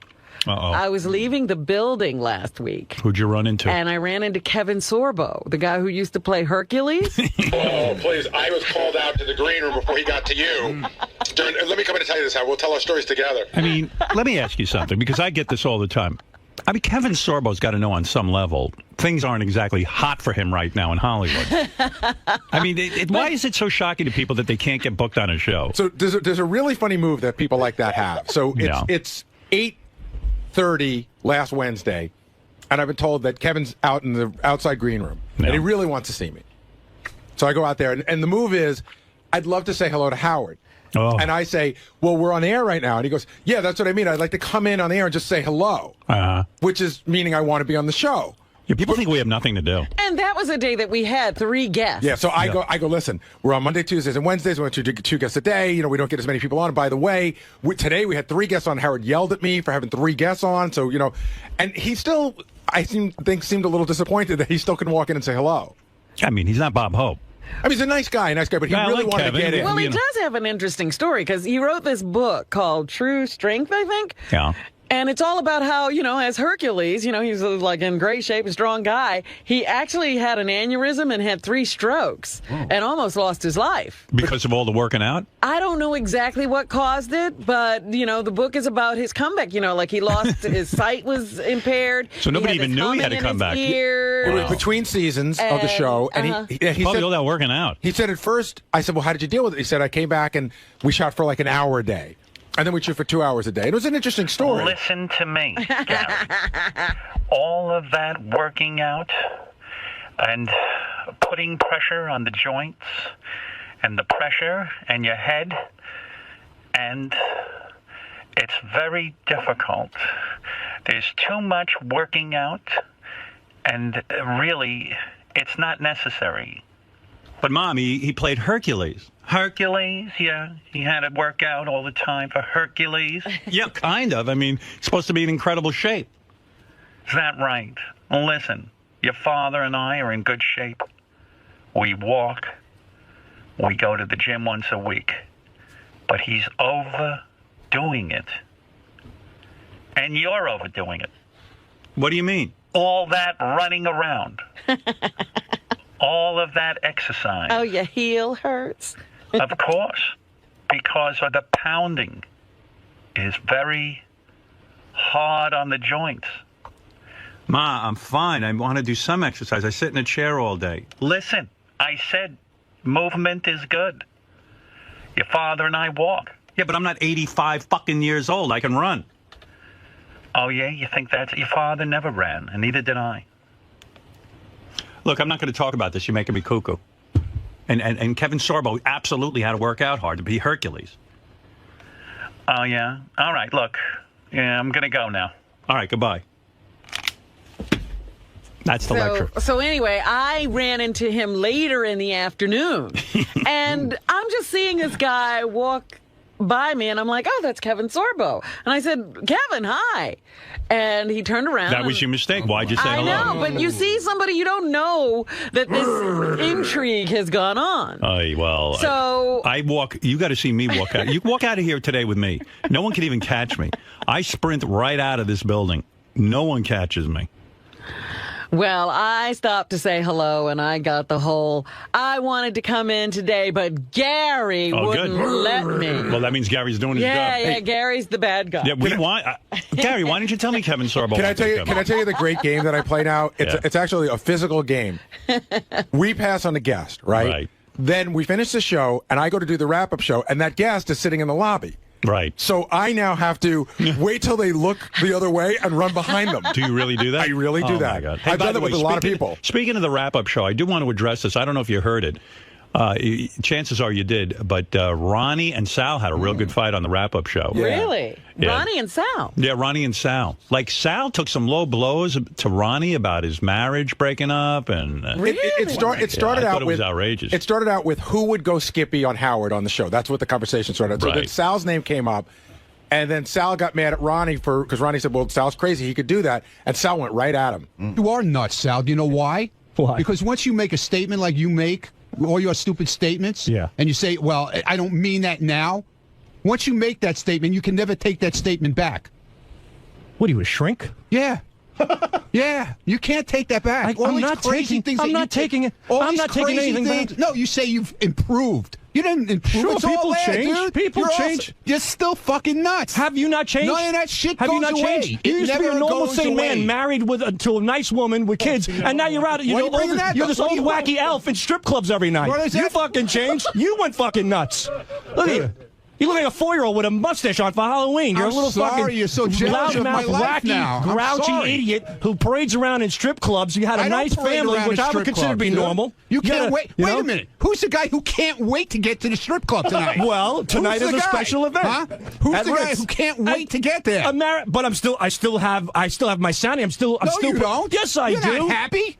I'm very happy. You're not happy. I'm extremely happy, not. you Don't asshole. go down my road with what I did. Your road is At least busted and old. If I wasn't happy, I Your left. road is decrepit. You have a dirt road going You're to nowhere. a stupid ass. You hang You're a out. road where You're not fucking happy. rapists down south drive up chicks and fuck them and cut their head off. You have no road. What are you talking about? Your road is a demented, Why dark would you even say shithole. something? When would I ever say something like that? You're not. Look at this demented shit that you come out What with. demented shit? You if I gotta come, worry what about demented you. shit? What demented You're shit if I come out? nuts. You I'm really not are. nuts. I'm not nuts. I mean, you make statements like you make, man. That's fucking nuts. I would never say shit like that. Oh, because I asked my boss 5 years ago if I could sleep. Guess what? When I worked in Wall Street, I could have asked my boss to stay over. Boss to sleep in their house. But he's got this I fucking could see size if of the it was a house blizzard. of a fucking mall. You think there'd be a little room for one of his employees for one goddamn Listen, night? let me tell you. No, I'm asking me Let me why. tell you something. Howard stop. offered to I'm let not me being sleep in his analyzed. house a million times when we've had bad weather. Okay. There you go. So you just proved my point. He let you sleep over. But he offered. I didn't ask him. Okay, well that would. Why would so you what? even think of asking him? Because I was confident enough as a friend to ask him because I was in the city. That doesn't make me crazy. To ask somebody who you You're consider not a that good friend to of sleep his. over I'm is not crazy. I wouldn't even do. I'm with him way longer than you. I would never think of asking him. Hey Howard, can I sleep in your house tonight? Well, that's What, you. you a fucking That's whack you. job? I'm telling you, you are a whack job. I'm not a whack job. For He's that. right. By the way, we were talking to Sal about how he would be the one to go skipping. He's like, I'm not. You're perfectly normal. So we brought up the sleeping thing, and he goes, that was a long time ago. I get it now. But in that clip, you could see he doesn't get it because he clearly thinks you were wrong to not let him sleep over. Yeah, like I have a big enough apartment that I should let him just sleep over. In the meantime, there are a lot of people who he really was friendlier with that had apartments in the city that he could have asked Will. Right. He could have asked a lot of other people. No, he would be more comfortable at my place. Of course You have the room. Right. You practically owe it to him. You wouldn't even know he was there. People make big transitions in their life. They're capable of doing it, and that's what I did. That was the point you made, but you made it sound like what he did was bad and well, evil I'm sorry, for doing I didn't it. mean it that way. The That's point exactly I'm- what you meant. But it's a big transition to go from but a you're family backpedaling to now. a wild swinging old fart at a strip club. That's a big transition. Dude, I'm not a swinging old fart at a strip club. I don't live there. I don't know where you get this idea the point I'm trying to from. make is that you said I work for them. I do appearances for them. I go do a there great once. job. I'm Take not it easy, there old man. all the Listen to me. time. You're very you think good, I'm there very every good. goddamn fucking night? You're out of your mind. Ronnie, the point I'm trying to make You is are that out of your mind. you said I don't have the ability to change. You changed, and you're doing fine. So I changed. How do you know as I'm well. doing fine? I might not be doing fine. I might have. And you didn't say he was doing fine at all. A great show Well, for everybody. you Maybe said- I'm not doing He fine. says he's happy all the you time. painted him as the All right, opposite you know of what? fine. You changed and you're not doing fine. I changed and I am doing fine. No, you're not doing fine. I'm doing fine. You're not doing because fine. your thoughts came out to him about how you felt My going thoughts? back a long time ago. Big deal. No, Big- it is a big ask the deal guy because to- you can't take back what you've said. I'm not. Boy, when those guys argue, it goes on and on and on. Jesus. I'm getting a little woozy from it. I love in the first clip how Sal used the word demented, and then Ronnie thought it was a good word too. And He they said both, demented. So they both sort of go back and forth with demented. I was surprised It's either the one of them. demented I argument. was surprised either one of them knew the word demented. I think they just knew it sounded cool. Yeah. Wow.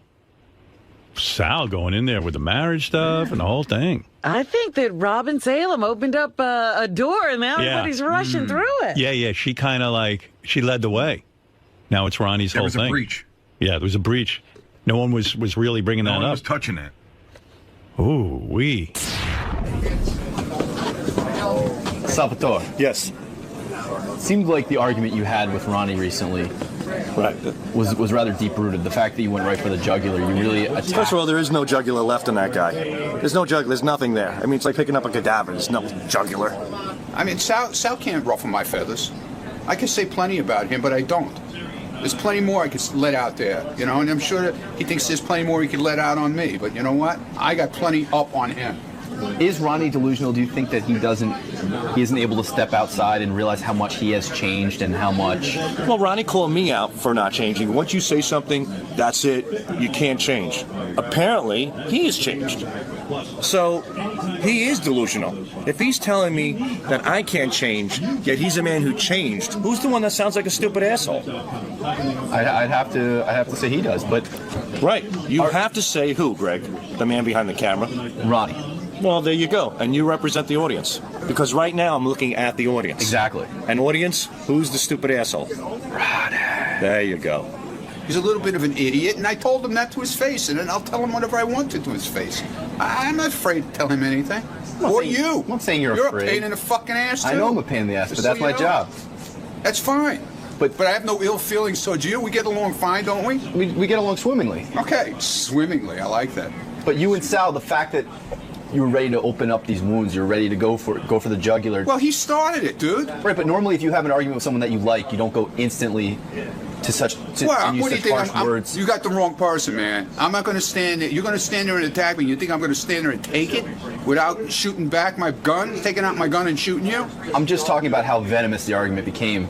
Speaks to the fact that maybe there was a beef between you and Sal prior It started to as a talk about him being a little off the wall for trying to sleep in Howard's house. That's how it started off. Then we went to how I left my wife and I'm living in a strip club and all this kind of bullshit. Where does that? Where do you translate that to? That's not going for the jugular? I didn't say anything like that to him. I could have said plenty, and I didn't. He was being honest, and I was being honest. But overall, I like Ronnie, and Ronnie, I tend to believe Ronnie likes me. He probably won't admit it, but we get along. You know, I wouldn't even say ball breaking. I think he was trying to give me a dose of tough love, but it doesn't work with him. You know, he's the last person on earth that you want to get advice from.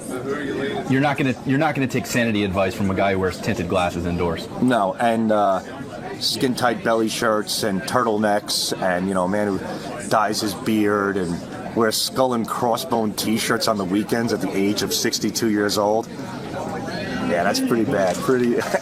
And likes a vibrator rubbed against his asshole. You know that. You know, and has dreams about sucking dick and getting fucked with a pussy. That's, yeah. You know what? Come to think of it, I will take sanity advice from him. You can't take it back. It's coming from a guy who says, last night I dreamt that I had a pussy and a man was fucking me. And he's talking about me taking back shit? If I had a dream like that, the last thing I would do is say it on a show that has 20 million listeners, you stupid jerk off. God, case closed. Captain Sanity, you're looking at it. Yes, Vince. Then we'll get right to the news. Yeah, Vince. Hey, you know, I was watching an old episode of, this is a question for all you guys. I was watching an old episode of To Catch a Predator, and I was just wondering if you guys had a relative, whether it be a son or a father or anything that got caught in one of those things, how would you handle it? Would you disown him? Would you not talk to him? Like, what would you do? If my son was a child molester? Well, if he was going online and meeting... I would never abandon any of my children. You know, but I what guess, do you do? I mean, I think at this point if you know he's a child molester, you have him locked up because he's going to ruin some kid. But you have to, right? You can't protect a child molester under any circumstance. What if it's an uncle, a cousin? Can't protect him. Got to report him. But, you know, do you have him to family events? Are the kids there? You gotta. It's all adult events. I don't know. Like if your son. See, these are sticky issues. If your son's a child molester, do you have him to family events? Well, hopefully you've reported him to the authorities, and he's not available for family events. You know, they do get out eventually, Howard. They don't lock these people up for life. Oh. Well, I guess I'd have to have him at family events, but I have to say, hey, everyone, listen. He has to wear a scarlet letter. My boy's a child molester. I love him because he's my son, but at the same point, he's fucked up. So, you know, enter at your own risk. See, that's a problem. On the show, so many people come through, and then they say that they were molested by somebody, and then you say, oh, did you ever see him again? They say, yeah, I see him every year at Christmas. Yeah. Right. We exchange gifts. It's I don't so know. uncomfortable. Doesn't make sense. Look, I grew up with my molester. Yeah, I mean, Right. Robin. But Robin couldn't get. You needed a father. I mean, not that you needed a father. How do you get your father out of the house when you're a little kid? You can't. That's right. Yeah, I mean, that's a different situation. He's asking if your dad found out you were the child molester. What do you do? Well, you know what? I was looking that last week. I did that story about the guy they arrested, and he had porn on his phone, and his zipper was down, and they thought he was one of the guys molesting women in Queens and Brooklyn. And it turns out that they had to let him go after the story broke. But he was still out there in the middle of the night with his zipper down and porn on his phone. Yeah, but he was just doing it by himself. He wasn't harming anyone. So I want to know what guy. How do you treat him at Thanksgiving? I want to know what guy doesn't have porn on his phone. Yeah, but you're not outside. You have your dick out of your zipper outside. Oh, well, that's tough. That's when you know something's wrong. But so the point is, okay, say you have a son, and your son's a child molester. Right. And he's been convicted. Right. Done his jail time. Right. But in your mind, you know he did it once, and so now you have family gatherings where there's kids there. What do you do? I think you say to him, hey, son, you are a child molester. I can't have you around children. And evidently you don't know how to conduct yourself with proper behavior. But I'm cured. And so we can't. There's no cure. It doesn't matter. Doesn't matter. I can't trust you in those situations. Sometimes your kids can't be part of everything. It's a tough thing to say, but you got to say you it. can't meet your cousin or Right. your uncle. Your cousin's a very hot 5-year-old. You can't, what are you going to say? Oh, if this happens one more time, you're in big hot water with me. No, you got to say, listen, you broke the trust and you can't be at family gatherings, and it's not going to change. And if the kid can't handle it, tough shit. That's the consequence. Go ahead, Pat. You have the last word. Yeah, Howard? Yeah. I want to ask Robin, on her free time, does she ever go out to the bars or the clubs in New York? No. Sure she does. She's lying. Why would you say no? I don't do it on a regular basis. Yes, if you ever go to bars and clubs to meet guys, you do. You have a pack of gals you go with, and you. But I haven't done that in a long time. Maybe why, I've you turned embarrassed? over a new leaf. Why? I don't know. I just haven't done it. Why did you lie to him? That's not like you. Do the guys hit It on just her? seemed like the right answer at this moment. No. Do the guys hit on her when she's out there? Sure they do. I mean, she is attractive. When you go on YouTube, they show pictures throughout the years of Robin. I don't particularly care for her in the WOR days, but she cut her hair. You mean WNBC days? No, WOR on the shows. Oh, she looked cut lovely. her hair too short, but as she got older, I like that look with that short little afro, the flat top. That was one of my favorites. I thought I loved your hair like that.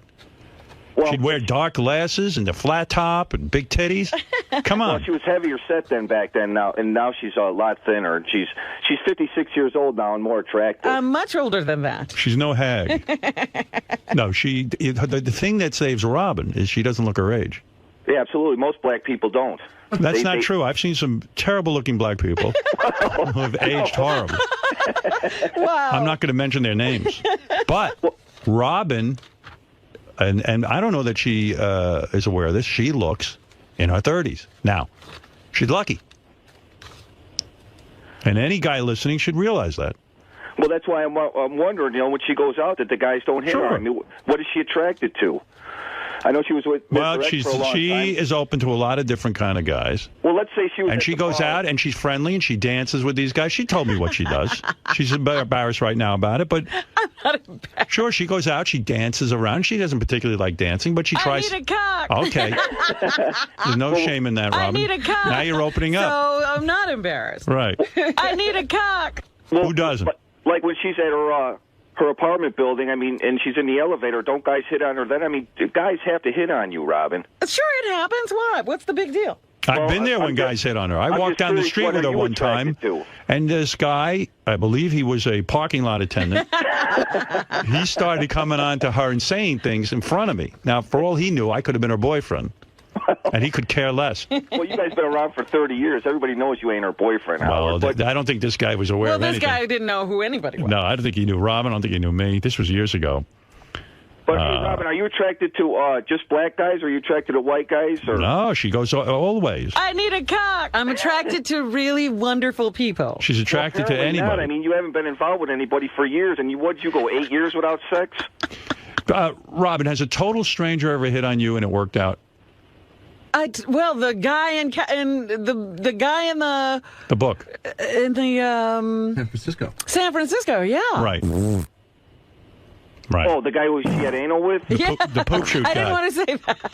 First of all, I thought that guy was weird because who meets someone and the first thing they do is fuck her in the ass? I mean, that's He just didn't want to insane. get me pregnant. Yeah, I mean, he that's didn't insane. Know me. He just figured, you know what? Let's not take a chance. Like, he looked over Robin. He goes, "Well, you know what? Let's skip your vagina." I say that guy was maybe gay because that guy's what was it nuts. about him? Did he dress well, or was he super attractive? Who knew what he was dressed like? I met him that night. Yeah, but what attracted you to him? I don't know. It was a chemistry thing, I guess. Theo, go ahead. You're on the air. Yeah, you were talking about family members that do weird things. Once during a Christmas dinner, I had an uncle who was talking about how hot the other aunts were. And he said, I'd bang her. And he leaned back, adjusted himself on the couch a little bit, stretched out, and blew a load in his pants. Now, when you're a kid, 7, 8 years old, what do? He blew a load in his pants at Christmas. Talking about the ants. Talking about the ants. And he blew his load spontaneously without touching himself?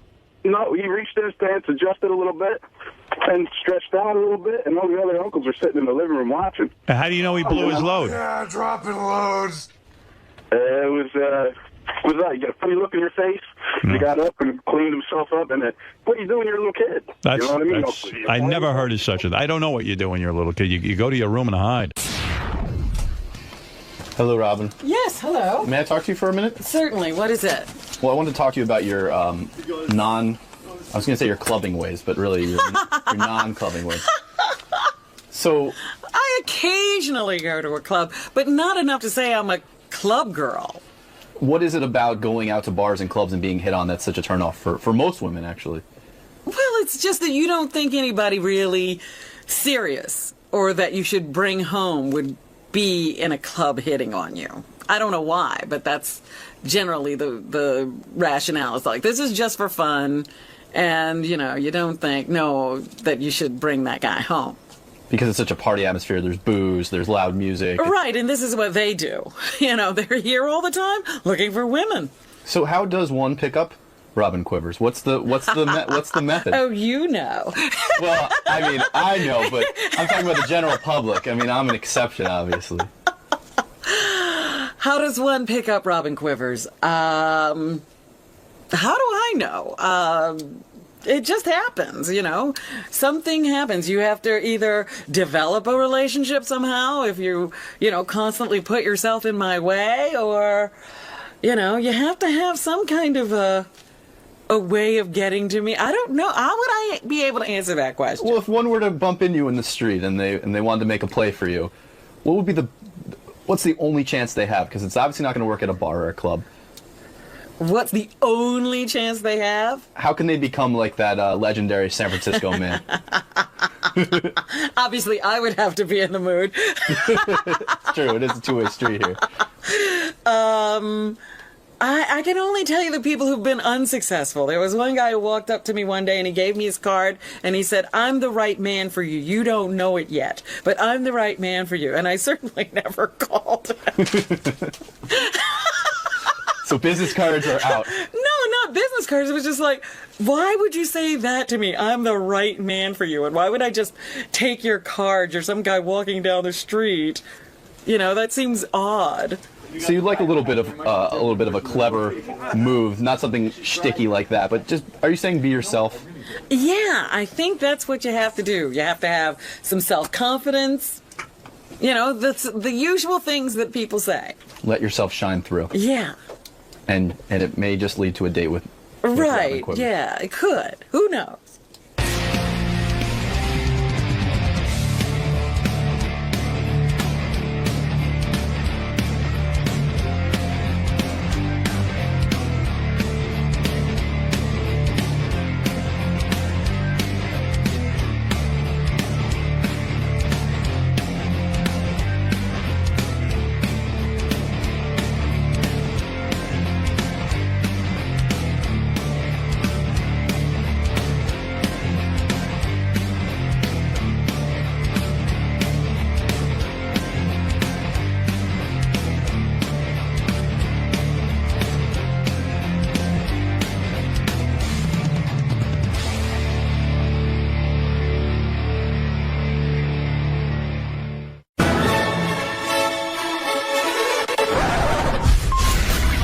This is a Howard TV original production.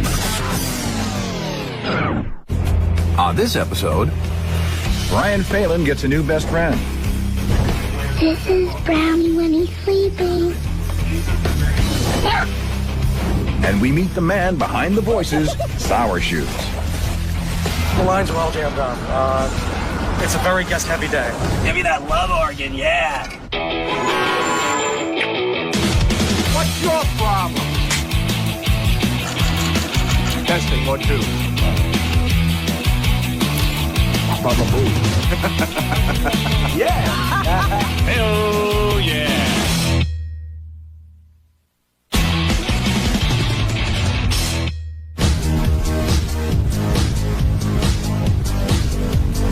I have been the spokesperson for the North Shore Animal League America for over 6 years now. North Shore Animal League is best passion. Dogs and cats are her passion, and animals and animal rights, and she loves finding homes for these dogs. Well, the story of Duncan, the little Basset Hound Beagle mix, was I had a purse, and I thought, I want to go up and say hi to my husband, but I also would like to smuggle a puppy up. Hi, adopt me. My name's Duncan. I'm 10 weeks old, and I'm a basset hound. Might agree.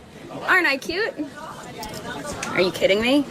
You did the sweet face. What is a little pig on my nose? What? I wonder if she like. Why is my boob all wet? Slobber? It's a little awkward.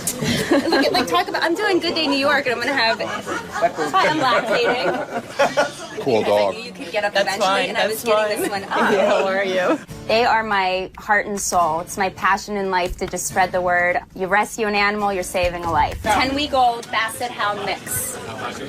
Might agree, right? Might agree. Up for adoption this weekend. Up for adoption, North Shore Animal League this weekend. I had a dog, a basset hound, and when we had our second child, the dog got hit by a car and died.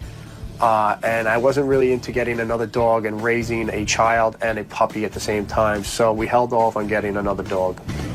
Goodbye, Gary.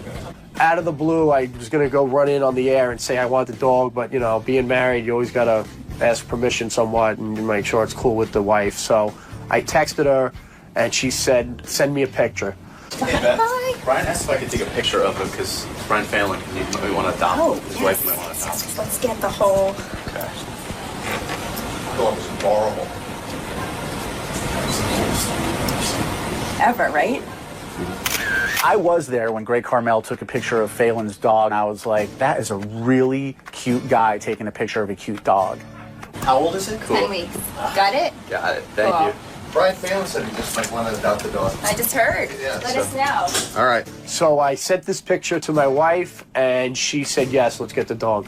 Hey, should we back? Should we back? No. Puppy on the TV, that's why. He wanted a pet for the kids, and the fact that he adopted a puppy is great. Beth will make sure that you get the dog. I just want to make sure that you didn't... All right. I left a message on the phone with my number, so just give her a call and have a call. I'll call her when I get downstairs. Thanks. Beth came in with the puppy, and Beth was sitting there with the puppy, and Brian got taken. I was glad for the dog. I'm glad for Brian's family. Brian's a great guy. I'm sure he's a great owner. And from that point on, I put him in touch with the people at North Shore Animal League. I go home and I tell Tammy, my wife, that, you know, we're going to get the dog, but I want to do a surprise to the kids. Guys, come over here. I tell my kids that someone special is coming to visit us at the house. We have to go pick them up. So my kids are asking a million questions, who, and they're going through the whole list of people, you know, grandpa, grandma. And the second we get off the expressway to get the dog at the North Shore Animal League, my daughter says, are we getting a pet? And I just shut up after that. Okay, this is your big surprise. We have arrived. Guess who we're picking up? Who? Rachel, if you reach over there, there's something in the middle of the thing. There? Yeah. There's a red thing there? Something red. Is there something red there? Underneath that stuff? Yeah, grab that.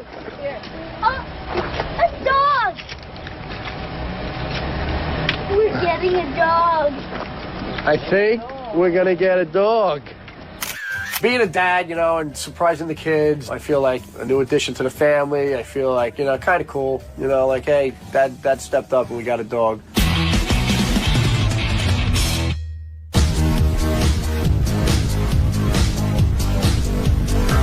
It's a great day when you're walking into the office at 6 in the morning and you hear, Good morning! Yeah. I knew for sure it was Sour Shoes as soon as I heard that voice. So I turned around, pulled out my camera. What's up, Sour? You can talk. It's video. Where's Pharrell? He's right here. Yeah, amazing last night. 4 hockey games. I got them all right. I got the Bruins score right. I had the Lightning over my Penguins. They wouldn't shoot the puck in the third period. As soon as I got up to the control room, I told the guys that Sour Shoes was outside. I immediately dispatched the crew. I'm trying to get this all wired up. The first thing Sour Shoes does is he gives us a tour of this horrendous-looking car. I believe that car is a Valiant, by the way. It's just this old car, and inside is junk, almost like he's sort of a hoarder / homeless / musician going on the road to tour. Come on in. The ward is fine. This radio is AM radio, and I think Frankie or Steven, my big brothers, put this tape in. This is the Beatles 67 to 70. Hey, cousin. This is great. You know, whenever you can make compilation tapes, it's great, cousin. And I was in the this is great. About 40 songs, and for the price of $4, you can't beat that one. Come on, let's play. The seats are very comfortable. It's burlap. It's burlap, so it's very comfortable. I got my good clothes in here. I was hoping there could be an opening in the sales department here. Just give you an example. I want to just relax a little bit. I go in the back seat and I color. One of the oddest things that we saw in his car were these coloring books that 𝗏𝗄𝗄 had, but they're not like your everyday normal coloring books that you would give to kids, but he really seemed very happy and infatuated with these demented coloring books. And then I like to serenade for a little while.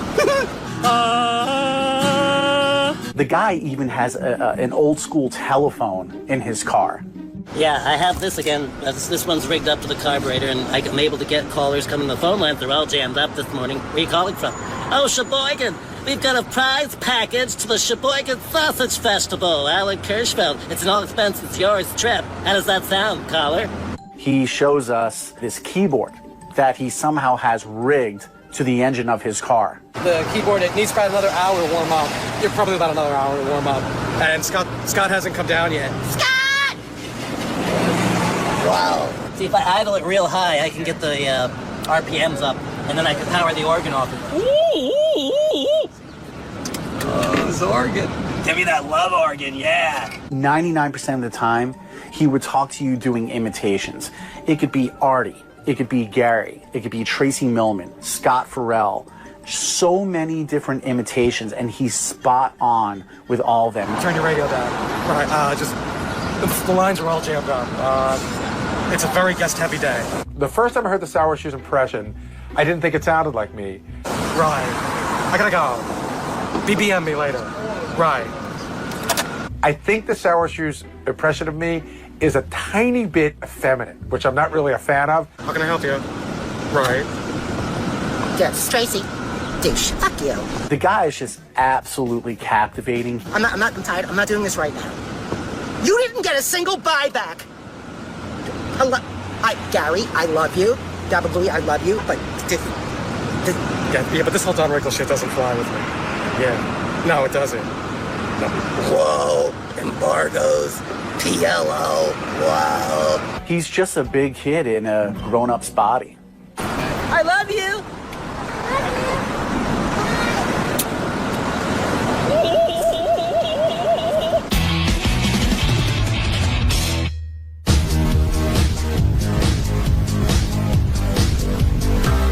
All right, I'm at the North Shore Animal League, and I'm here to pick up Pumpkin the dog.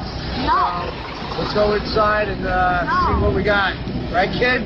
Yeah. Come on in. That day, there was an event going on at the North Shore Animal League, so we walk in, and there's, a ton of people and a ton of animals and just dogs everywhere. I said I was never going to guess, and I did. You did guess. You guessed right. And what is it? A dog. A dog. That's right. A dog. Are you psyched? Yeah, you excited? You can have a doggy? And the woman from North Shore brings over the dog and introduces us. Hey, here we go. Hey, hi. There's your doggy, Rach. My daughter is very excited, but very timid because she's never really had a dog, so she doesn't know how to react to it. So she didn't really want to touch it at first. Okay, you don't want to hold him? I would love to hold him. The dog was just so cute. I mean, it was so small. It was 10 weeks old. See, look at these paws. Look. Yeah. How you doing, buddy? Wow, you are a cute dog. Oh my gosh, he's so cute. Look at how cute little he is. That's our new doggy. Look, he just got him a little bandana. There you go, cool. I knew that dog was going to go to an amazing home. There's little pumpkin.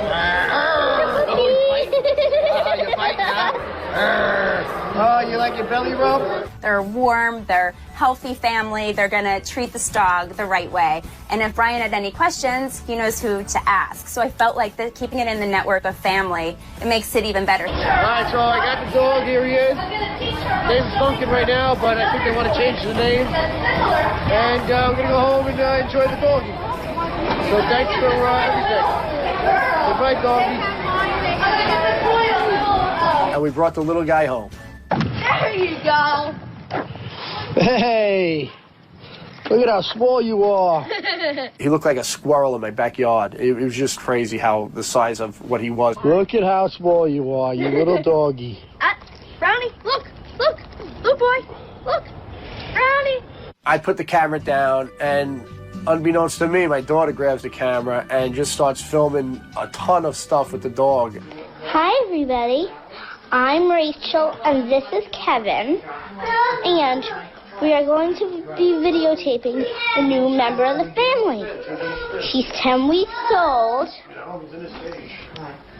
It's a boy. He has a cold. And it's Brownie! The dog's name was Duncan, which I loved. I thought it was a perfect name. He looks like a Duncan. It was just awesome. And the kids weren't happy with that name. They didn't like him at all. And of course, being a father, you have no say. And the kids just overrule, and they name the dog Brownie. This is Brownie when he's sleeping. There he is. And this is Kevin's dirty face. And there's Kevin. Show Kevin's dirty face. And there's Mom. Is he sleeping? There he is. He's so cute. She's her own little camera person now. She does better work than me. Once again, I'm Rachel. Goodbye. Brownie, say goodbye. Brownie! My first dog I had, I never caged, but everybody told me to cage the animal. It'd be easy for training it. So I got a cage, and the first thing I did was I put a wee-wee pad in the cage as a layer, like a blanket, to be comfortable instead of just nothing. Those little wee-wee pads have a scent that dogs know to pee on it. And Brian couldn't understand why the dog was peeing where he slept. Well, he had the wee-wee pad in the crate. People, I don't think anyone else but Brian Phelan would do something like that. I'm not even going to explain the ridiculousness of that action. Brian, the crate isn't for shitting. You don't want the dog to shit in the crate, but you're putting wee-wee pads in the crate? Wee-wee pads make dogs pee and shit in there. Now that he owns a dog, he knows everything about dogs, and I'm some kind of idiot. Why would you put a wee-wee pad in the cage with it?